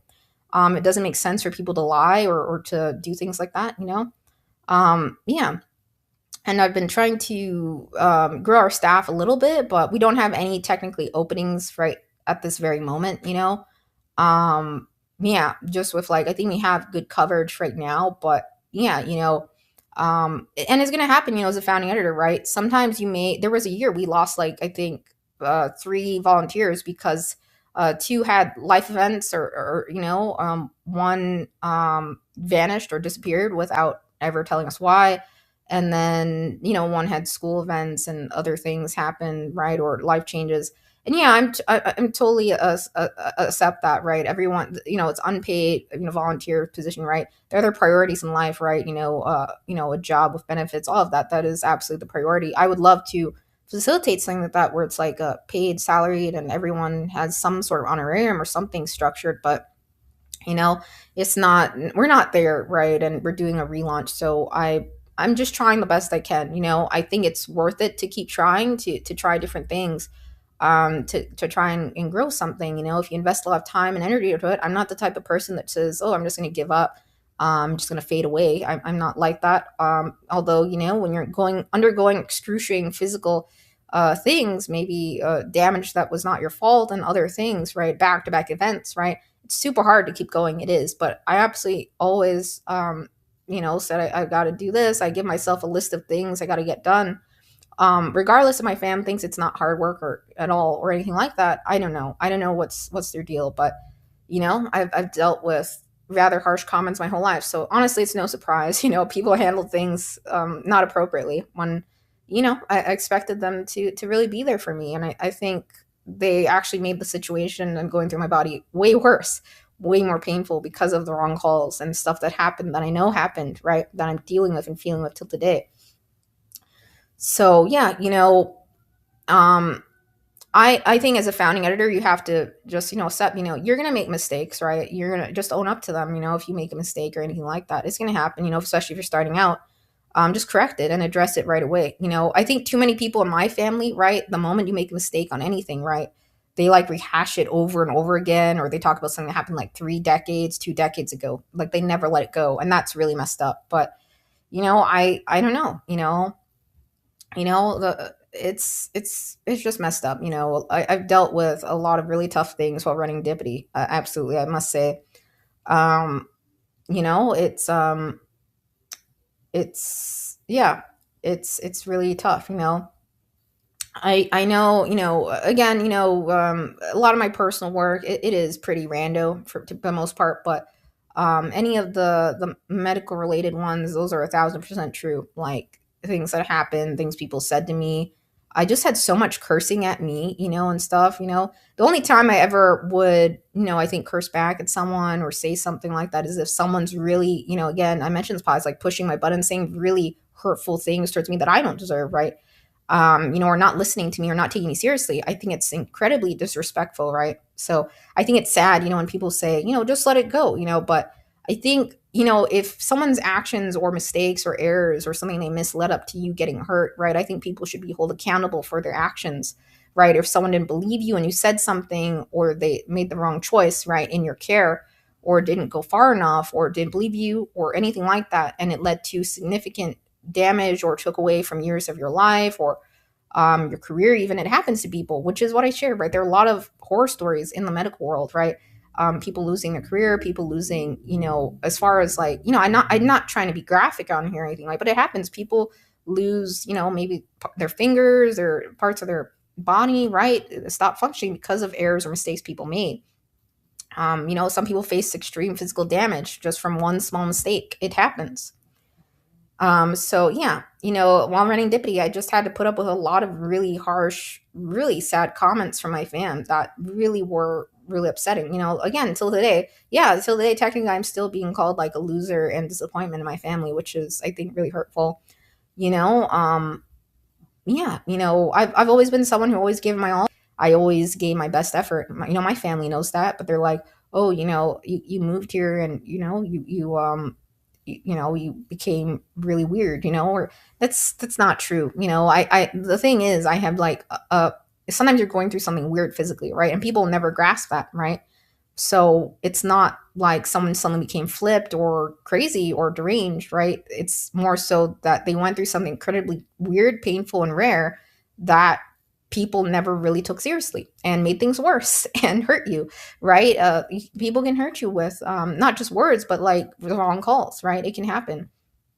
You know, if people aren't careful, they can cause more damage to your body. Things miss. Something marked as anxiety could be something very, very severe, right? It happens. Like, I had multiple people tell me, you're not having a stroke, you're not having this, you're not having this, you're not having anything, but actually there's something going on. So, it's not right, for people to say things like that, right? When you're telling people in the bottom of the heart, something's really wrong. I think too many people get in a world of trouble because they failed to listen to themselves. And that's what happened to me. I didn't really listen to myself, like the feeling that something was super, super wrong. I told people something's seriously wrong. I'm feeling it, right? And then it got worse and worse and worse, and people were dismissing it and, treating me like a child and not really listening to me, but listening to my parents, while I was in a state of shock, right? I was trying to like really like it was just like so weird, just like everything happening all at once. It can, be very difficult. So yeah, I don't care if my fam. I apologize if I'm swearing, but yeah, I don't really care if anyone in my fam says what I'm doing is effing stupid or a lot of wretched names and stuff. I don't see anything I'm doing as stupid, and I see value in what I'm doing. I'm doing the best I can. I think it's disrespectful for people in your family or others to say, oh, you suddenly have a screw loose, or you're not successful, or you're a failure. I think it's really painful for people to say that to you if you're going through really, really painful things physically, right? I don't think that's right. So, just know that, yeah, I've put up with those comments even in recent years, and recently too. It's not right, for people to put down things you're, investing a lot of, love into, right? And yeah, if people don't believe your truth or your honesty or trust you or your heart, then that's on them. I know for a fact I told the truth, since day one. And I've been nothing but an honest, kind person my whole life. So I've got nothing else to say besides that. So yeah, I think it's just really weird. The past couple of years, especially, I think in recent years, again, we can say like the whole world, it's still very tough. And yeah, I try, obviously, my whole life, I tried to tune out anything bad just with like art, music, and writing. Those are like my go tos, right? We all have something like that. And I think as a founding editor, yeah, it's totally important to take breaks and to do things like that. But some people do this full time. They do run it full time, 24/7. It's what they live and breathe, right? Lit mags, that's what they do. Not just lit mags, but magazines in general, publication houses, right? There are some that do this 24/7 around the clock. So if you're going to do it, go all in. But if you decide it's not for you, that's, it's okay to say no. But, I think, again, you can start a lit mag at any age, right? Totally can. I've shared on this podcast, right? Some teens started ones, some started much later in life by others, right? And yeah. So yeah, I just have dealt with so many upsetting comments the past few years, things as far as people saying, why don't you just get a man? Why don't you just get someone? That's not something you say to a woman, right? Or anyone you're related to, and other really stupid things, people have said, like, stop being gay and stuff, right? Some really harsh comments towards me, right? That people don't realize how much weight their words have on people, right? So I brushed those things off, the rude comments throughout my family and really weird, bizarre stuff. So I'm just letting you guys know that, it was just like a wild ride, running Dippity, a lot of really heavy things happened to me back to back. People were not really respectful towards me, and not listening to me, and, treating me really, really bad, like, you know, there was nothing, no exaggeration, no hallucination in what I went through at all. It's nothing delusional. Um, I think it's very dangerous when people say that it can hurt you. It can. And that's what prompted me to really start, the products I did and Dippity Lit Mag and other stuff. But I never wanted to make the publication about me or anything like that. I wanted to focus on the writer's work. Sure, I had some fun riddles and stuff and our legacy issues and stuff like that. But the reason I'm doing a relaunch is because I want to make it more cohesive and get the page count right and all of that right. And to pivot our focus, right? I shared a couple episodes back on our new focus, the layout changes and everything, right? So yeah, so I had to put up with a lot of cursing, a lot of language, MFJA words, all kinds of words towards me. Very, very harsh comments, and rather rude behavior and disrespectful, I think, from my fam. That was just uncalled for, right? When your body goes into shock from physical damage, you absolutely do need people to be there in your corner to help you, right? Not everyone has that, and I'm fortunate enough, but I think it was just, again, very inappropriate how a lot of people handled things, regardless if they're under stress or not, or going through some rather serious things themselves. It's uncalled for to talk to people that way. There's an appropriate way to talk to people and an inappropriate way to talk to people, especially those related to you by blood, especially in medical settings, right? There are things people should never say to people that are very dangerous, that lead to people, it can cost them, years of their life if people take the wrong course of action or dismiss something, right? When someone's saying, generally saying, please look at this, please look carefully because something's wrong, right? And yeah, it was just really, really harsh, So yeah, so obviously, I'm not doing nothing. I am constantly doing something. I'm always thinking about other products to do, other things to grow it. And, I wanted to start the series to help others because it is a very tough space to navigate. And yeah, I don't know if my family will ever decide one day, hopefully, maybe listen into this podcast and maybe sit down and actually read something I've written. I don't know. They don't really enjoy poetry, so it's okay, everyone has likes and dislikes, and hobbies they do and things like that. I don't expect my family to love what I do, but yeah, it'd be nice to not, right, be called a loser or disappointment, right, by your family, right, over and over again, or to be compared to other people. I don't think that's appropriate, right? I always do the best I can. So, some people, there are some people out there, no matter what you do, they'll never be happy. They'll always be angry and upset, obviously you have to live your life the way you want to. I think I did a poor job of, like, trusting my gut, especially in 2017 and, over the past couple of years in 2020 and stuff that, yeah, you know yeah, and I mentioned, like, I was probably talked out of a lot of things, across my life, and yeah, it's hard. I'm generally a soft-spoken person, pretty much. I think a lot of people know that, and my friends, those who know me, right, very soft-spoken, and typically I get really quiet if, like, something upsets me, or, so yeah, I only started, like, really speaking out a lot more and sharing my voice when, of course, some weird events happened to me, right? Back in 2020. Then I started to just, like, say, we only live once, right? We gotta give it our all. We gotta do things we love, right? So it's important to do that. So I do what I can, right? Absolutely. It's rather difficult, but yeah, I know I'm not a bad person. I know I'm not a loser, but if that's the way people in my family perceive me, that's on them. That's a really bizarre thing to say, to be honest. What you consider as accomplishments may not be accomplishments for others. For others, accomplishments may be, $70,000, $100,000, right? or $1 million of cash, right? That's considered accomplishment in some. Of course, everyone wants to be financially stable and have a successful life, and focus on love, family, and building a life, right? Everyone wants that, right? And a great life, right? A great long life. That's what everyone wants, right? Nothing but a life full of love and great memories. But unfortunately, sometimes everyone has unexpected things that happen in their life. So we just got to roll with the punches and keep going.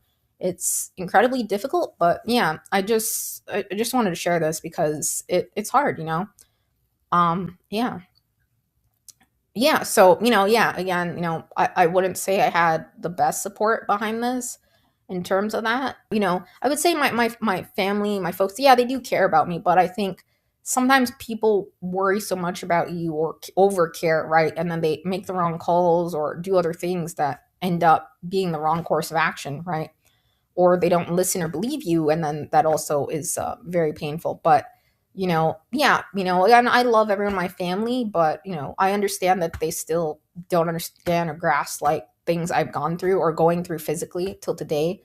And yeah, I know we all have to like work through pain and keep doing things, right? I strongly believe that. I don't believe in sitting idle and doing nothing. So I definitely haven't done nothing the past couple of years. I think that is rather insulting, to be honest. But you know, yeah, it's tough. Absolutely.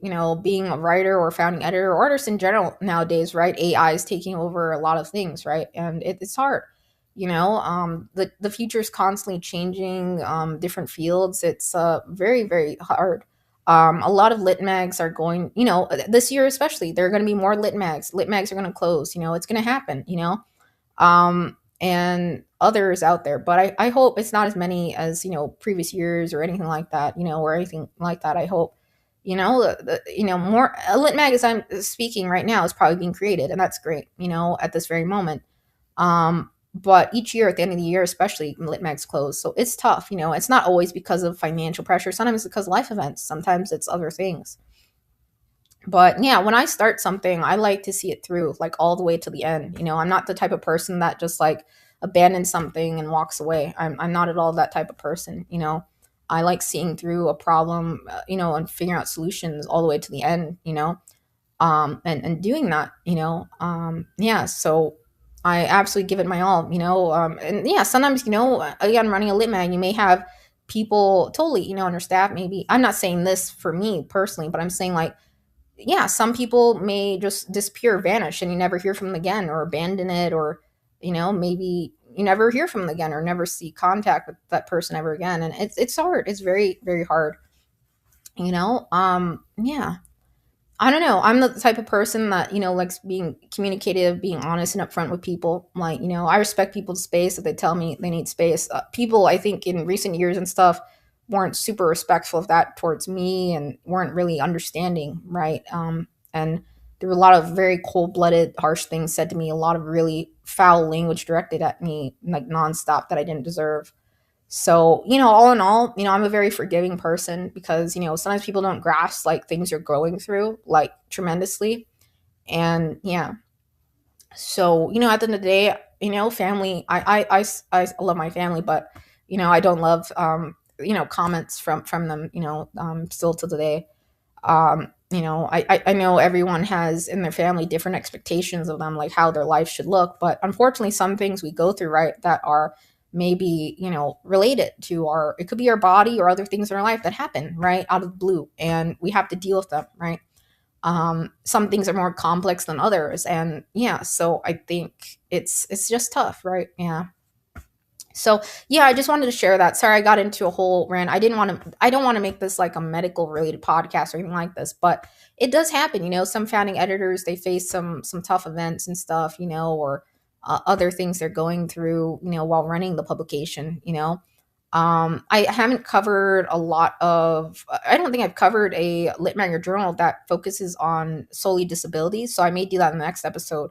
There are some really wonderful ones out there that focus on like chronic pain, conditions, trauma, even, and yeah, and other things. I think we should absolutely cover at least one or a couple of those examples on this podcast, and a few others, right?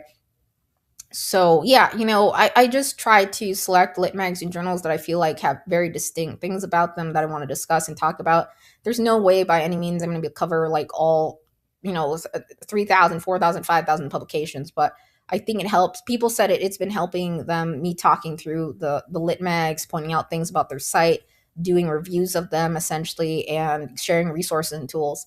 Again, I highly recommend, if you listen all the way to the ends of this, I totally appreciate that. But don't forget to check out the Q&A episodes again, 1 through 30, and elsewhere across, sprinkled across the series. Like there's some, was there some in the 50s? I can't remember. But yeah, you'll see them, if you scroll through. I do have a playlist on the Q&A, I think on some platforms like YouTube Q&A series on the home screen, and some other places, not everywhere though. So yeah, the Q&A episodes weren't back to back to back. They were sprinkled across, the series. So they're the ones without the circle. So just keep that in mind. But yeah, I'm pretty resilient. I would always say I've always been pretty strong, like mental health wise, physically, physical things can be rather painful. They can, really take a toll on you and break you down. And I think on top of that, you know, if people are not understanding or misinterpreting what you're going through or saying untrue things about you on top of that, it is very difficult to go through, right? So yeah, I do the best I can, and I truly appreciate everyone's support of like anything I've done, series, anyone who ever took the time to read something I wrote, even if it was pretty random or you didn't get it all the way, that's okay. But yeah, poetry can be pretty abstract, and sometimes, yes, a lot of the poetry I did back then was a lot of venting and just random stuff because of the way people treated me in a very disrespectful manner and very heartbreaking manner. I'm a very, warm, compassionate person. And, yeah, so it was just like eye opening, the things I went through that really prompted me to start all this. So yeah, again, I'm not saying my family's cold blooded or anything like that, but I'm saying totally, there have been cold blooded comments across running Dippy and some stuff, the upsetting comments, I should say, that were really heartbreaking. Totally. Again, my family's helped me out, giving me a place to stay and supported me in that manner. But I think, they obviously have a different expectation of how my life should be, but sometimes things happen unexpectedly out of the blue, right? And it's, sometimes we have to just again keep going through it. It's hard. So yeah, anyways, nothing I'm going through is fake or pretend. That's 1,000% from the bottom of my heart. So I just was really in shock about how everyone sort of approached my care and when this started, and just dismissed things very easily. And then I started Dippy in 2022, and yeah. And yeah, so if someone calls something you do bullshit or stupid or a waste of time, right? You can't let that get to you, but it can be hard if it's again like round the clock, month after month, week after week, right? Yeah, so I know I'm not doing anything stupid. I'm actually doing something that's trying to help others, right? So, and I've learned a lot by doing this series too, as well as some other things as well. So it's very cool. P.S. guys, some other news outside of this. Have you heard Ingram Spark? Right, I think they discontinued revision fees. Now I haven't heavily used Ingram Spark myself. I did try it out a little bit, but I thought the UI and platform was just too tough to use personally. But I heard they discontinued revision fees, like those $25 revision fees, but they increased costs elsewhere. Now I mentioned this and I updated my guide and notes, right? So it reflects some things in 2026. And I'm sure other platforms I've mentioned may change a little bit here and there. So just keep that in mind. But yeah, I'll let you guys know, maybe through my newsletter when the guidebook's out. It does mention some of the things I mentioned on this episode, like on outline and stuff. So yeah. So I appreciate you if you took the time to listen to this or do enjoy the episodes and series. I just wanted to share, yeah, a lot of truly, honestly, rather dark things did happen to me over the past couple of years that were just shocking, I don't know. It's hard, inexplicable things happen to people, things that leave us speechless. And yeah, all you can do is like give your best. We're all human beings, right? And I think we should all focus on love, laughter, and happy moments, right? But it's important that we don't shy away from covering you know uh, I'm not a political writer or anything like that, but injustices, cruel things, and actions in the world, right? It's important that we do that.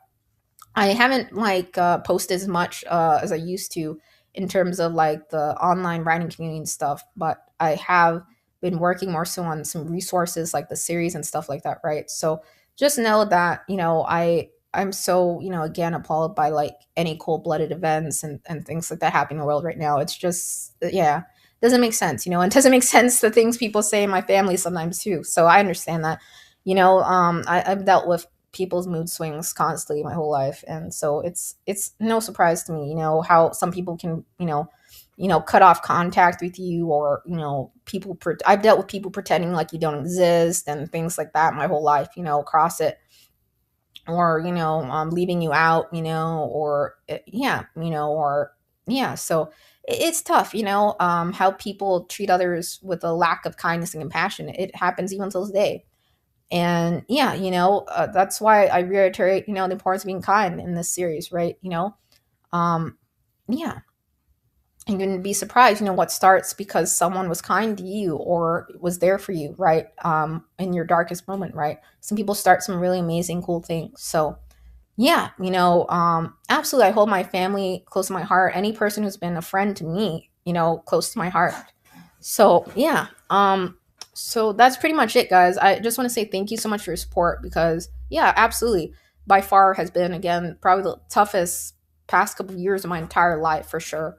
And yeah, I absolutely do care about Debbie Lit Mag, regardless if no one else in my life personally cares about it. I do care about it like wholeheartedly.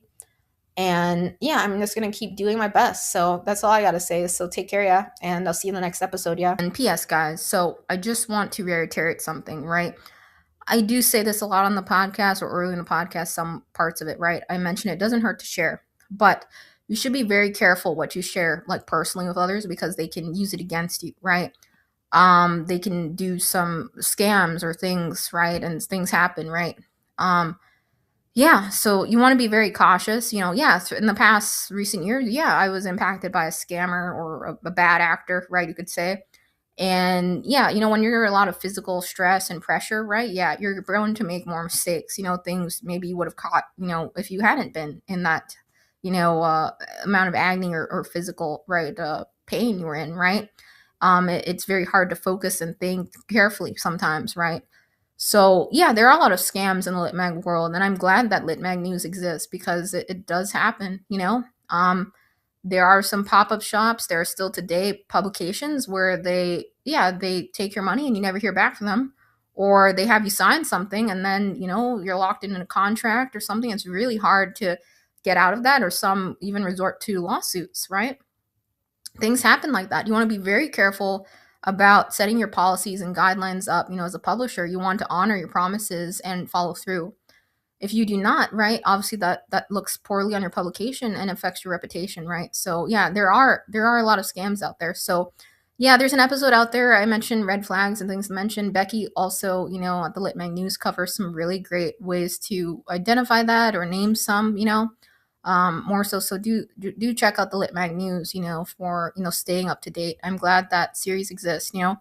Had Lit Mag News not existed, I probably wouldn't have had the courage to muster up to do this series. I was like, should I start this, right? There's a lot of Lit Mag series. Should I start this one? I was like, yeah, I'm just gonna go for it. Maybe some others will get something out of it, and they did. So that was great. I don't think this is stupid at all. And yeah, I would say rather, nothing I did was stupid again. Rather I would say a lot of people said some rather stupid comments about me, rather heartbreaking things, right? So yeah, it's unfortunate, right? I think in 2020, multiple years across, past few years, I could name like 10 mistakes people made in my care, and some really heartbreaking things happened, just not being a lack of thoroughness, a lack of really listening and piecing things together, right? Yeah, so obviously, I'm not a medical professional, right? I'm not an expert on anything, I'm just sharing my thoughts and my feelings and my honest truth from my heart. But I think, any human being, woman, man, any human being in the world, right, knows, right, what's going on in their body. They have feelings in it, right?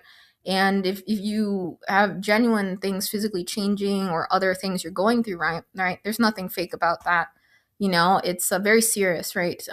I take things like that very seriously. So that's why I really started speaking up more and doing, a lot of these series and sharing my voice out there a little bit further than I used to, right? I was always typically a very quiet, soft spoken person, right? But I grew up around a lot of really loud personalities, my whole life I had to put up with that, and very, very harsh foul language.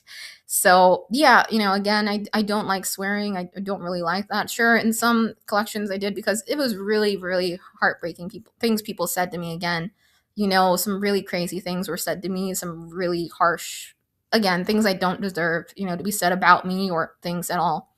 Words shouldn't hurt you, but they can, I think, sometimes, especially if they're coming from people related to you or people in your life personally, right? So I absolutely do value, any friendships or anyone who's ever there or ever purchased anything of Dippy, right? Yeah, I made mistakes along the way creating the series, and I did the best to iron things out, to clean things up, to make it look the best I could, I did the best I could working with what I have, to do. I don't think, if you're just starting a lit mag journal, I'm going to tack this on. I know this is a road trip episode and super long. It's like almost like a whole, super, super long. But I think, if you're going to start a lit manga journal, right? Yeah, set a budget, stick to that, right? You don't want to obviously toss away your savings, your life savings, or anything like that, right? But yeah, if you are able to self-fund it and gradually grow it and cover expenses and find other series and ways to balance things out, yeah, by all means, do what you can. But be mindful about that and just, chart things out, plan it ahead. It helps. It can be hard when you have a lot of back-to-back events or other things you're dealing with in your life, but do the best you can, so yeah, I just wanted to create a resource series for others, and I'm looking forward to some of the new things we're doing over at Dippy Lit Mag. So please do check it out, yeah.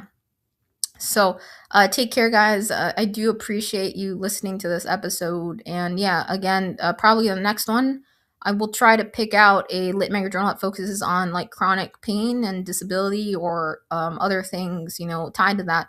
There are some really wonderful ones out there that give a platform or space for writers specifically, that go through that.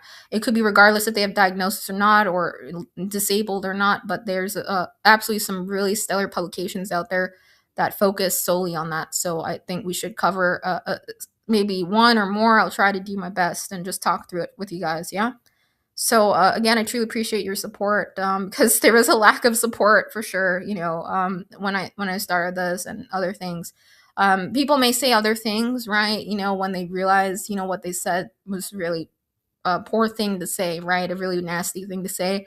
But people said it, that's people say nasty things and untrue things or said things, they should own up to that they said those things, right? Yeah, so I know I don't deserve to be sworn and yelled at and called dirty foul names. I'm nothing but honestly, I'm a very genuine upfront person. I tell people how I feel, more so nowadays than ever because of things that I went through. And yeah, I'm not someone who would lie, at all. I guarantee you that. So yeah, yeah, I again do the best I can. I'm mainly working with my right side. Can't heavily use my left side as much. So it's hard, but I do what I can. Yeah. So I appreciate you if you listened all the way through. I'm so sorry it's so long. But yeah, I just wanted to share that, because it did happen. I know some of my friends in the community, they did pick up collections and stuff. Maybe they didn't fully grasp, things I went through. And I don't want to get super personal again into, graphic into body details and events and things that happen like that, right? Because it can be hard to hear those things. And again, this isn't like a podcast about that stuff.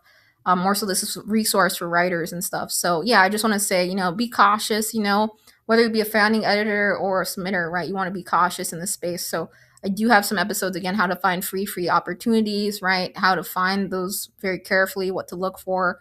And yeah, and also how to stay away from scams, right? It's hard, it happens.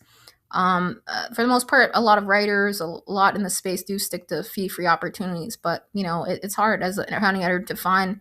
You have to get creative with ways to keep things going, right? There's some lit mags, again, I've covered this podcast that have been around for like 50 years. 30 years, 15, 25 years, right? So some have university attachments, some don't, and everyone is structured a little bit differently. So it is possible to run a successful publication, and how is success determined? Well, I covered that on the series too a bit way back. So yeah. To me, even if, a publication or something I do doesn't win awards or doesn't, earn tens of thousands, millions of dollars, right? It's still, an accomplishment even to create anything in this world and to share your voice and anything that comes from your heart and mind. So, yeah. And you're probably wondering, like, in, recent years, and still being called names and stuff, you know, let's say hypothetically someone were to ask someone in my family what I do, right? Yeah, some may say publisher, but they don't go into it much further than that, right? They don't really talk about it. I think it's still they feel embarrassed by it or by the things I'm doing because they don't really, again, understand where I'm coming from, and the things I'm going through. And yeah, if you explain something to someone or you try to explain it to them and they don't understand it, or, they, right, really don't get it, right? Yeah, you probably should just stop talking to them about it, right? They're never going to get it. They're never going to change their mindset about, the things you're doing or see it the same way you do. So yeah, sure, my folks, let's say I need to mail something out. Let's say it was like, I can't go out and mail something because I can't, right? Or I can't go to the post office because I'm maybe in pain. Yeah, they totally have helped me, like stuff like that.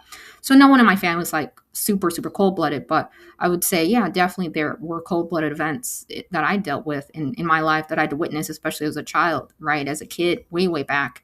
And yeah, again, a lot of like past couple of years, yeah, a lot of harsh language was thrown my way. A lot of really, a lot of swearing and, cursing. I do love the band cursing, but I don't love cursing, itself, right? The whole foul language stuff, to clarify. We are doing a thing around that actually at Dippy, if you've checked out the call. So it wasn't because of that or anything. I do really love that band. Formerly, that artist, right, actually had a different name, right? So they changed their name. So yeah. But yeah, we do publish pieces at Dippy that do have minor cursing, right? Again, I mentioned this podcast. I've seen some poets write nothing but C words in every line of their poem, right? So that's a big no, that's frowned upon. That really distracts and takes away from a poem, right? That's not something that's comfortable to read at all, when it's nothing but cursing or swearing in every single line, right? At all. And yeah, and even that band doesn't have like a bunch of foul language or anything like that in it too, by the way. But I try to refrain from doing things like that again. um yeah, when you're venting and you're upset or someone irks you, right? Yeah, you got to put it down on the paper, got to get it all out, right? I think it is a good idea, again, whether it be a founding editor or a submitter or writer, artist, right, to express yourself through writing, through work. And that's all I ever did, right? Through my work and stuff, I've tried to do nothing but positive, good, kind things throughout my life. So I'm happy about that. I can say I surprised myself again and accomplished things, regardless if people think it was nothing or meaningless, right? There is value from writing and art. There is value from the passions we have in life. And yeah, sometimes the people we care about most in this world maybe don't grasp some things we do. And yeah, you can't change anyone's mindset. You can't force someone to like something, obviously. Um, yeah, so I accept that, and I just keep doing what I can do. So yeah, again, I appreciate you guys listening, and I'm so sorry for the super duper long episode, but I hope it helped you, me sharing and talking through. I'm not someone who like overshares a bunch, but yeah, it is a rather important topic. It affects people every day, the things I'm talking about in, personally, and also like I'm talking about the side hard for what's difficult for founding editors as well. There are a number of obstacles everyone goes through in life, and I totally respect people, yeah, taking time to figure things. I think, uh, you know, um, it's very hard in life, right? The things going on in the world, and I respect people who need space, and things like that and stuff. But I think, yeah, I'm just used to, I think, a lot of lack of contact with people in my family. I'm saying like extended family and stuff. We didn't have like regular visits and stuff. Yeah, once a blue moon, maybe some fam dropped by, but it wasn't like a long term thing. It was very very short, very brief. Like people come in and out of your lives. It's hard. But yeah, I'm someone who when I go in to start something, I try to see it all the way through, and I don't like giving up. So yeah, I try to give it my all. Couple other things on the way. So I will see you again in the next episode. Take care, yeah. And yeah, it's tough. Again, yeah, I totally do stay in contact with fam, with occasional calls, but not it's not like a regular weekly thing, or and stuff like that. There's like that I mentioned on this podcast, disjointedness, right? Because there are things people still talk about till today in my family that bothered them, that was really painful, right? It's never appropriate, right, for family members or relatives to call each other foul language, mf words and stuff like that, really nasty stuff, right?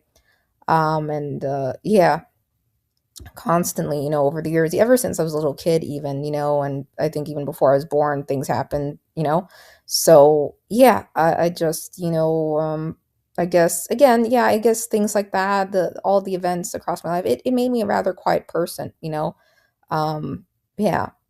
So yeah, I wanted to take the time to talk about this. I know it's a super, super long audio recording of this one, but it is absolutely important because it impacted me, and it led up to a lot of the things that I've created till today. A lot of the visual designs, the projects, I do digital collages, right? Photographic collages, all of that, right? Yeah. And yeah, so you know, I apologize if I lost some audio cut out, like pitch changes. I believe it's possible. I've noticed some freezing when I'm, low on storage. I have to do some cleanup and stuff on the PC here. But yeah, so if this is a repeat, I'll try and cut it out. But yeah, there were times, literally again, I was in absolute tears, right? And oftentimes, yeah, sure, your family, maybe they've been supportive your whole life and stuff, and sometimes, again, people may be helping you, maybe giving you a place to stay, or, you know, helping out in some way or form, right? Yeah, while you're going through things physically and stuff like that, right? But the comments, right, and things that are said, right, they can be rather hurtful, rather gut wrenching things said, right? Again, other things, maybe got cut out or didn't go through, no one will ever marry you like this, and things like that. Very, very painful things. No one will ever be with you like this. Other people, right, are married now with kids, and, look at your life, right?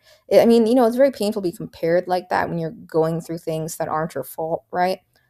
Physically. And, I remember there were times, I didn't mention this earlier, in the beginning, but yeah, I was in so much pain. Like I mentioned this podcast, like intracranial pressure was like what I had while, doing like the Hummingbird Blink podcast, and, and other things, which were caused again because of, errors, right?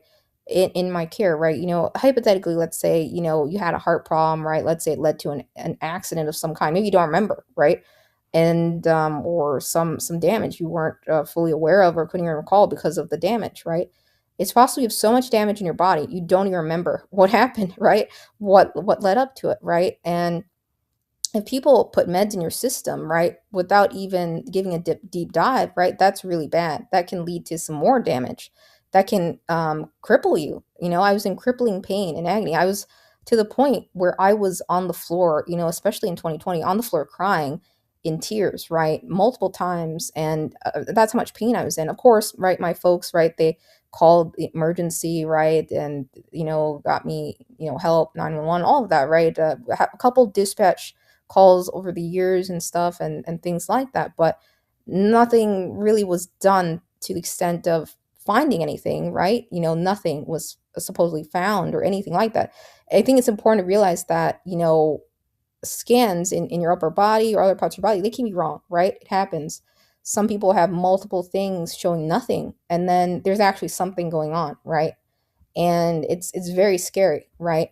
So yeah, it was rather just so bizarre, right? When you're crying on the floor in tears or in that much pain, where it's like bringing you to your knees on the floor, right? And you literally feel like you're dying. So obviously you're going to say that, right? You're in so much pain, you feel like you're dying, right?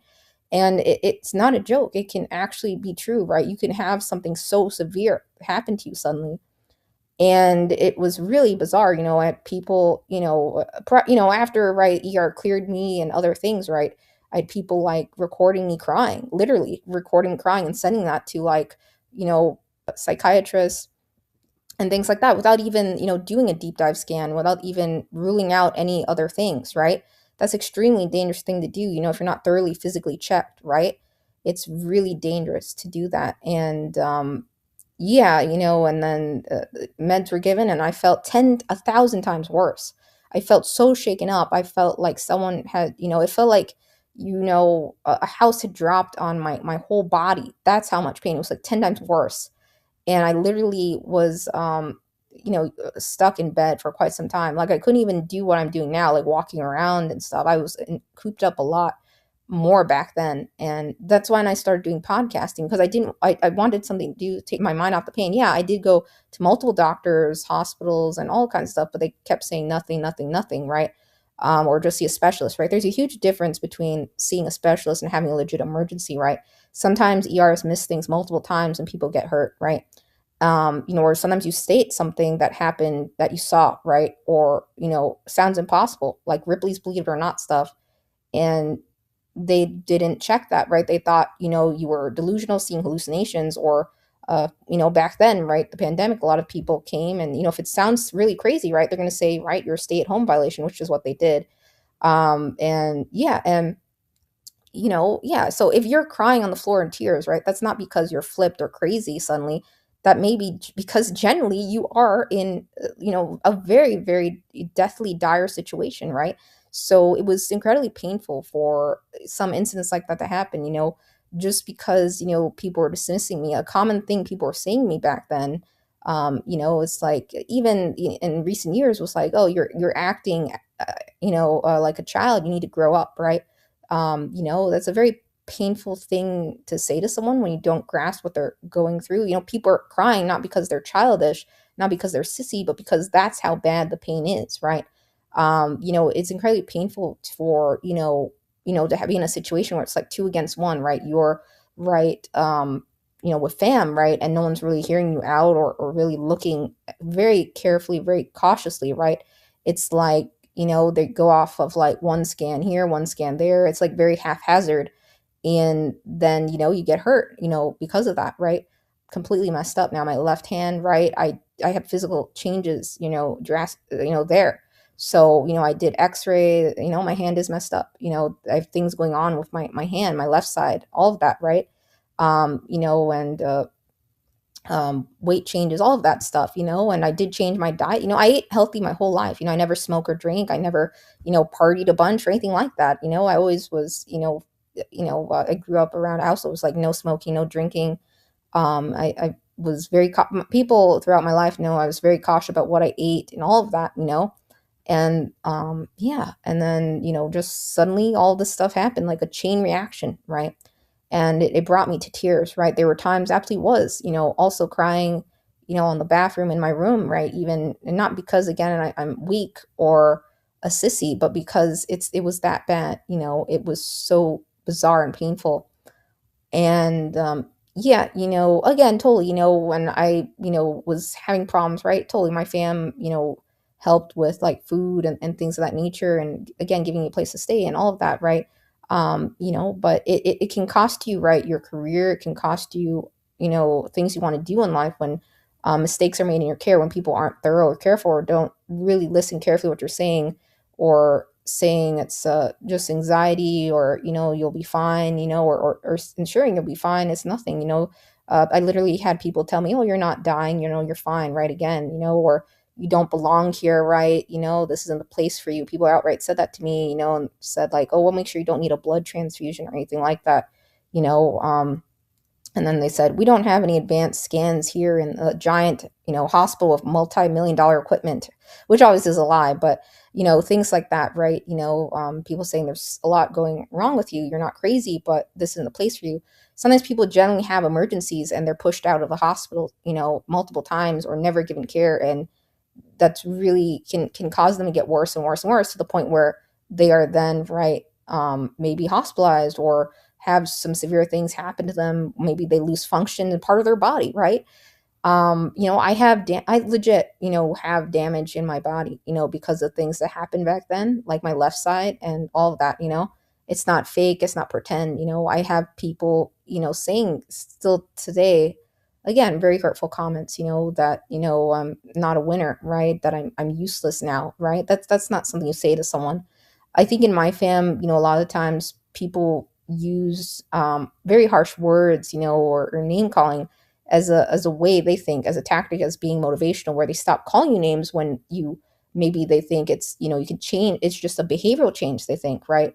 But no, this isn't bad behavior, this isn't a behavioral thing. I have genuine physical problems going on, right? So it was incredibly painful for my family to keep pushing. It's just a behavioral problem, it's just a behavior, you'll get over it, you'll get back to normal, and your life will be fine. It's not that simple, right? If someone causes permanent damage to your body, or because of a mistake or errors, or something major missed, right, that led to all these other things, right? That's not your fault, right? If you went to get help multiple times and people said, "Oh, there's nothing, there's nothing, there's nothing," or made it worse, it's really not your fault, right? There's some things like that where people, right, they do all the right things, right? They consult doctors, they go to emergency because they generally feel they have emergency, and nothing, barely anything's done, right? And maybe they just send you to specialists and specialists, and maybe they, don't find anything either. Or maybe you get worse and worse and worse, and then they start looking more closely, right? Because things are now showing up, very physical changes happening to you, right? Very drastic things. So it was just so heartbreaking, to be called a lot of foul language at me and stuff I didn't deserve. Again, B words, F words, like, across my life, and even in recent years. And again, just a couple days ago, being told, right, I'm not a winner, right? It's not appropriate to say that to someone. Anyone who has problems in their body, or physical things going on, regardless if they have a disability or not, or something going on physically, right? Maybe it's not definitively found yet, or appropriate proper care done to eliminate it, or sometimes people misread scans, the wrong scans are given, right, multiple times, right? Or people didn't double check things because they just said, "Oh, it's normal, it's fine, it's normal, it's fine," and then you wind up with something not being fine, right? Yeah, so people may say all those things to you, right? And the, "Oh, nothing's wrong, nothing happened," but your body, right, tells a whole different story, right? And yeah, it was just so painful, right? And no one deserves to be called, foul language, and B words, F words, all kinds of stuff when you're going through physical agony. So again, my whole life I've put up with severe mood swings, a lot of foul language, a lot of like mindless, senseless arguments that I had to listen throughout my life over the course of decades, and just some rather bizarre situations. So I'm not an attention seeker. No one wants to go to the hospital, or obviously, or to see doctors. I was someone in my life who always tried to avoid that, because I know, like, scary situations like this can happen, right? Where people are doing guesswork. I literally had some doctors Googling things on their laptop in front of me. Not everyone's symptoms are the same for some things that exist in the world, right? That's the thing. The human body's, again, super complex. A million different things can go wrong, and it can be very painful if someone says, "Oh, I'm not, this isn't the place for you, you don't belong here." The ER had said, actually, "You don't belong here," right? Things like that. So yeah, it can be incredibly painful when people say, "This isn't the place for you," or and you actually have a very dire emergency, right? Like life and death situation, right? Obviously, right? I know the difference between emergency and what's not. There are some things, obviously I was told, like, "Oh, come back if it gets worse," right? And it gets worse, it's already worse, it's already worse. That's why you go to get emergency care, right? And people are just saying, "Oh, it's just a headache. It's just nothing, it's just a minor tension headache. Walk it off, you'll be fine." Yeah, you're young, you'll be fine, yeah, it's not cool to do that. So yeah, I think it was just very stressful for my fam, right? Because, right, they were like, "Oh yeah, nothing's being found, nothing's being found. You must be right. You must have lost your mind," right? Which doesn't make sense at all, right? I don't have a history of that at all. My whole life, I've done nothing but study, try to get good grades, work hard, right? And yeah, I generally have problems with my body. Regardless of what my family says, I know what I feel inside my body. It's my body, right? It's not theirs. It's very disrespectful, I think, for any woman, man, or human being, again, to be told, right, it's all in your head, right? Which is what my work covers, right? And yeah, a lot of my poetry collections, yeah, they're pretty rando, pretty LOL. They're littered with typos because I was in a lot of agony back then. have tried to clean up some of those a little bit, but I'm probably going to leave them as is, right? I don't really feel like going back and combing through all of those, but some of them are just really lighthearted and fun, and focused on, some absolutely some bright things, and the importance of love and family, and helping others, and yeah, and things like that. But some of them do cover like things that are rather painful, right? Things people say to you that they should never say to someone, right? um you know Sometimes people push, again, it's behavior problem, right? Or that it's a some really crude things people said to me, like, oh, you can't fix upstairs, you can't fix the mind, you've lost it, right? That's a rather painful thing to say to someone who never had any diagnosis of anything like that. Like, when you have legit physical changes in your weight, your hand can barely open, right? Things like that, or you're losing 70% of the motion in your left hand, right? That's not a psychological problem. Some people get sustained physical damage because of a chain of errors, a chain of mistakes, and things. People didn't go far enough when you said something serious, right? And people walked away on you. They, again, maybe just, I had people whisper and smirk and stuff, things, very crude things, very rude, exaggerating, saying, oh, it's just a concussion, very taking it lightly, very serious things.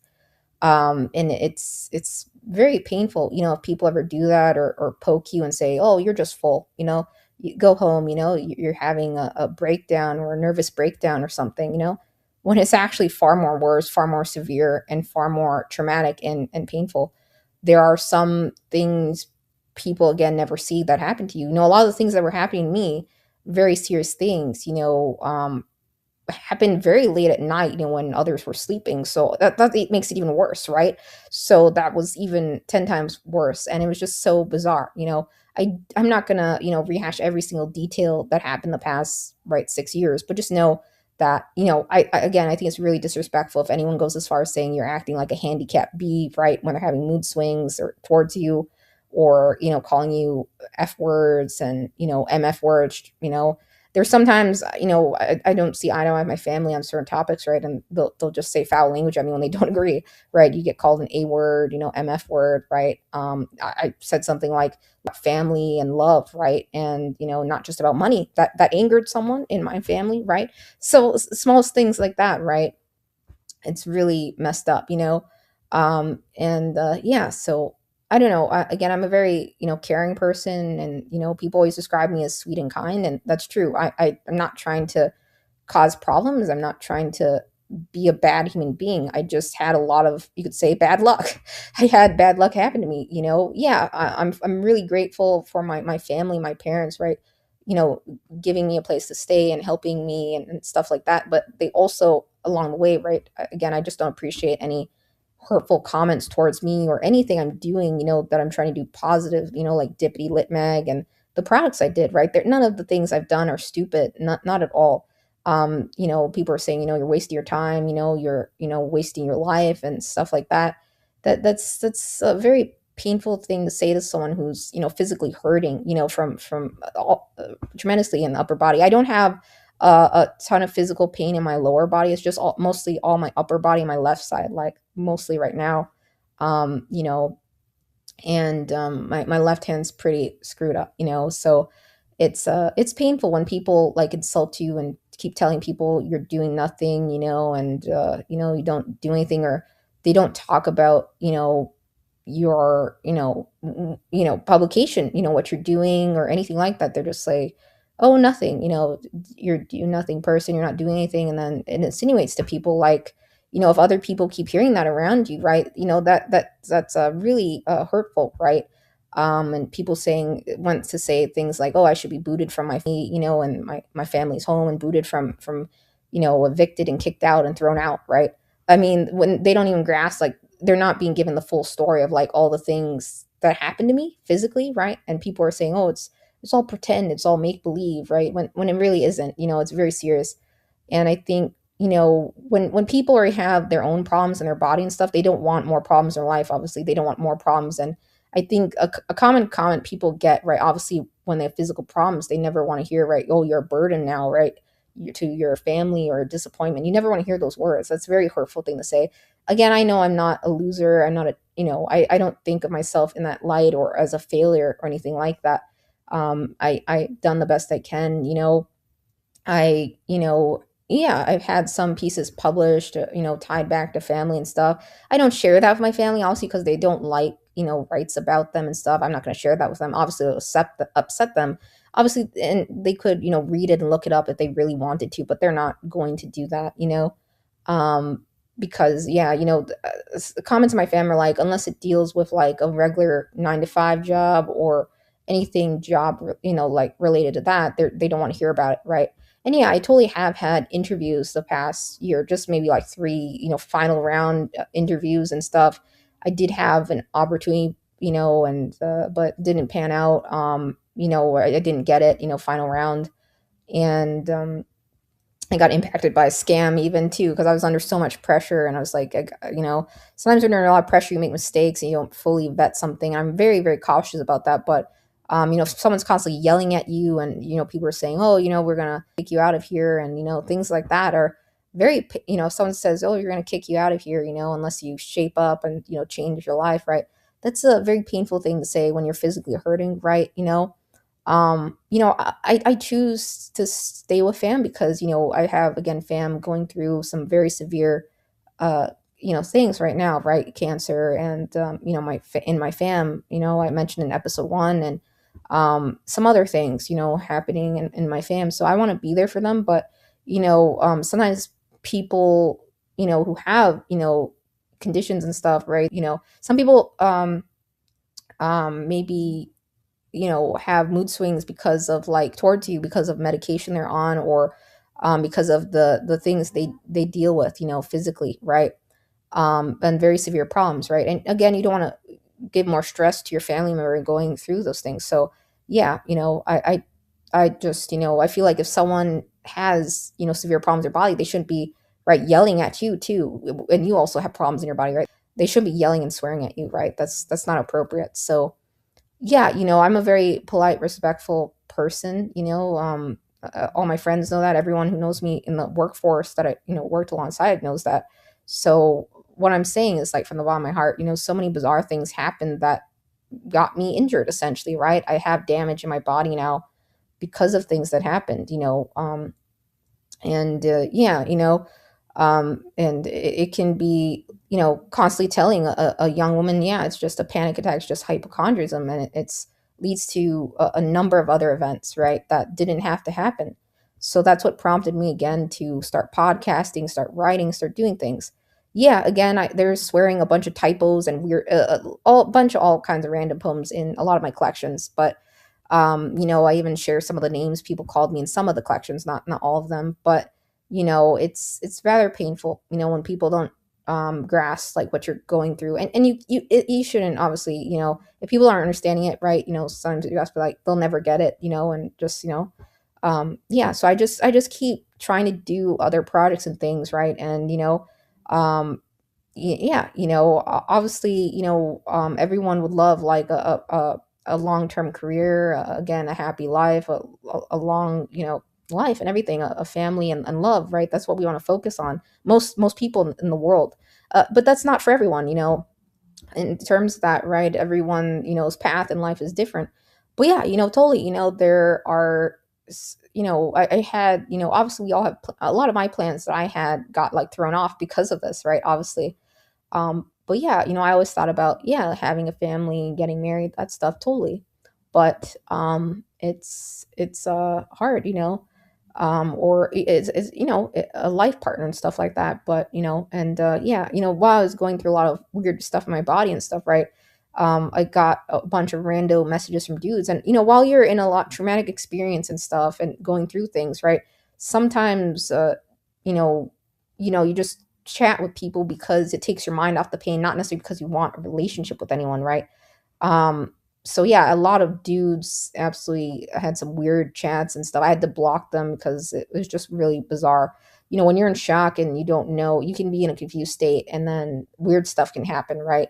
So that happened to me too, and I just, eventually I got out of the shock, and that, I was able to focus and do projects and start up, podcasting, dippity, all of that, right? But the pain, right, the damage and stuff I'm dealing with, and my left side, all of that, that's what is currently, I'm going through, right? And yeah, so yeah, I'm not an attention seeker. I don't like having the spotlight on me. I'm actually someone who is very, I guess most people in my life always consider me rather shy, very soft spoken. And yeah, again, I think that's because I was always around people constantly, with rather, loud personalities. And, it always made me very, very soft spoken because I was very, concerned about always making others upset, being very cautious what I say.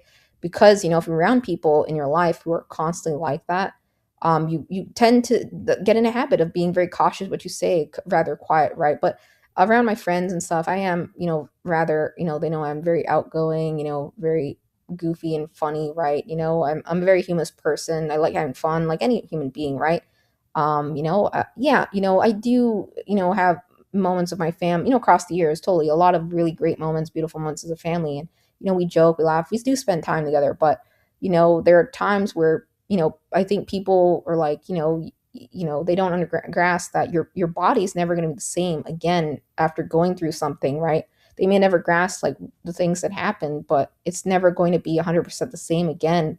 Once you face maybe trauma or physical trauma, right? Some incidents and things maybe you don't even realize, or damage from things, maybe meds and other stuff, right? That shouldn't have been given to you, right? Your body's never going to be 100% the same again once it sustains any type of damage, or problems, very, or undergoes, severe changes, that are, showing up maybe in your left side, your body, other parts, right? Some things are permanent, they are, or irreversible. It happens to people in their bodies. And it's very dangerous to say it's, something upstairs, right? When actually it's a physical problem or an underlying condition, or, injury even, or permanent damage, right? Led by a string of events and errors. So yeah, it's absolutely been a, yeah, in the beginning, absolutely, I felt like 2020 was like a horror story of my life, like the worst moments of my entire life because of all the things that happened,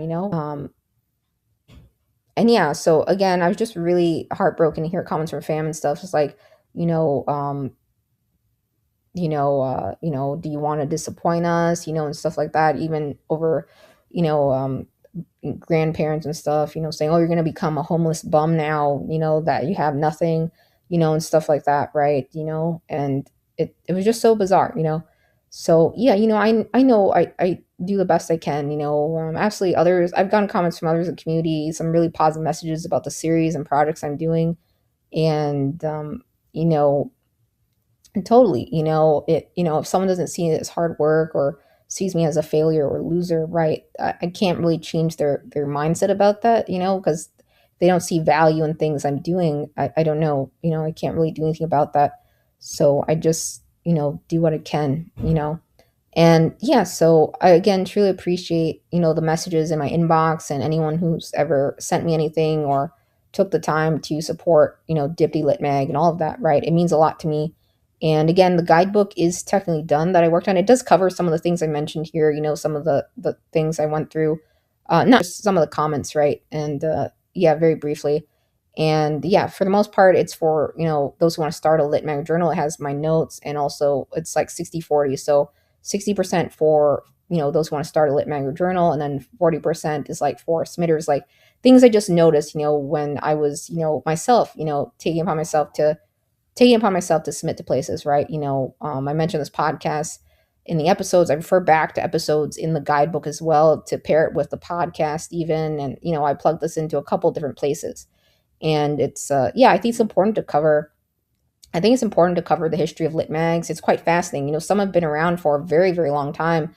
And absolutely, right, decades, several decades, right, 80 years or some, right? And unfortunately, some have closed, right? But I think the history of them is just really cool, and like again, just like how many exist nowadays, and it is a very, again, very very cool world, right? The lit mag world, and a lot of again, moving parts to it. So I am very thankful for it because when I was going through a very difficult time, right, I had Dippity and yeah, and the community, right? And it may not be, I may not have like tens of 20, 100,000, 200,000 people, on the things I'm doing or anything like that, but it matters to me, even if it's just like positive impact, in some of the things I'm doing, right? One person here or somebody, I think absolutely I've gotten comments from a couple different people at least, that the series is helping them, that they took away something from it. Even the other things I've done in the past, and yeah. So I do, some visual design projects and requests from time to time myself. Technically, I did do most things the past, within the past, since I think sometime after issue 2, right? A lot, I was leaning mostly on just my right side predominantly, so it took me a longer time to do things just relying on my right side, and yeah, so it's not a joke, right? I went through very serious things, and it brought me to tears. Till today, I still have times where, it you can cry, right? Sometimes it's not a weakness to cry. It doesn't mean you have something wrong with you upstairs because you cry. Yeah, and it's okay. It's only natural, right, to cry when you feel pain, legit pain, right, as a human being. You know, anyways, yeah, so that's the whole reason why I focus on, through dip, see this a lot, right? Why our motto is capture kind moments, right? Kindness and focusing on kind things in the world, right? Because I had so many, unkind things said to me while I was going through a rather difficult, very bizarre time, physically. And it affects other things, a lot of things in your life, right? All around you, right? Your right career, your work, right? The only reason I was had between 2020 and 2021, right?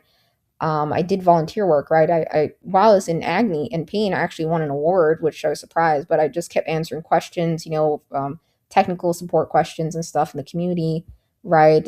I was invited to a podcast there, and that sort of led me into the podcasting world, I guess, for that award that I'd won, Rookie of the Year through Exworks Exchange. And then yeah, I did have some job opportunities after that, but I had to, because of how much pain I was in, I absolutely could not do it at the time. Now I am in, things, I'm more mobile now actually, but just my left side, right, and things going on there. So it's kind of bizarre, right? So yeah, anyways, yeah, it's just been, again, a very very wild ride, a very painful one, absolutely, and behind the scenes of me running Dipty and all of that. Totally, I'd love to do more lives or, events and things. I don't know if I ever do workshops. I don't know if you guys would be interested in having like live workshops with me or anything like that through Dippity. That's something I consider doing, besides some of the other new extensions of Dippity that I'm trying to facilitate. So yeah, anyways, from the bottom of my heart, it means a lot to me, that the support of anything I've done. And yeah, so I just want to say thank you guys. If you're listening to this episode, took the time to listen all the way through, take care again. Yeah, so I'll see you in the next episode. And totally, you can check out my newsletter, some of the guides and outlines I've made, and yeah. I have a couple other places where I plug in the series, so I just try to share it out as many places as possible. I think for the most part, others, have less and less I'm seeing are using Spotify, but still some do listen out there. So I just plug it into all the places. I know I'm not a huge fan of ads and stuff like that, on there and other things, So yeah, but still, yeah. So doing what I can, under some really, bizarre circumstances that happened to me the past couple years, but I truly, again, appreciate it, and yeah, so take care, guys. I'll see you in the next episode. Yeah.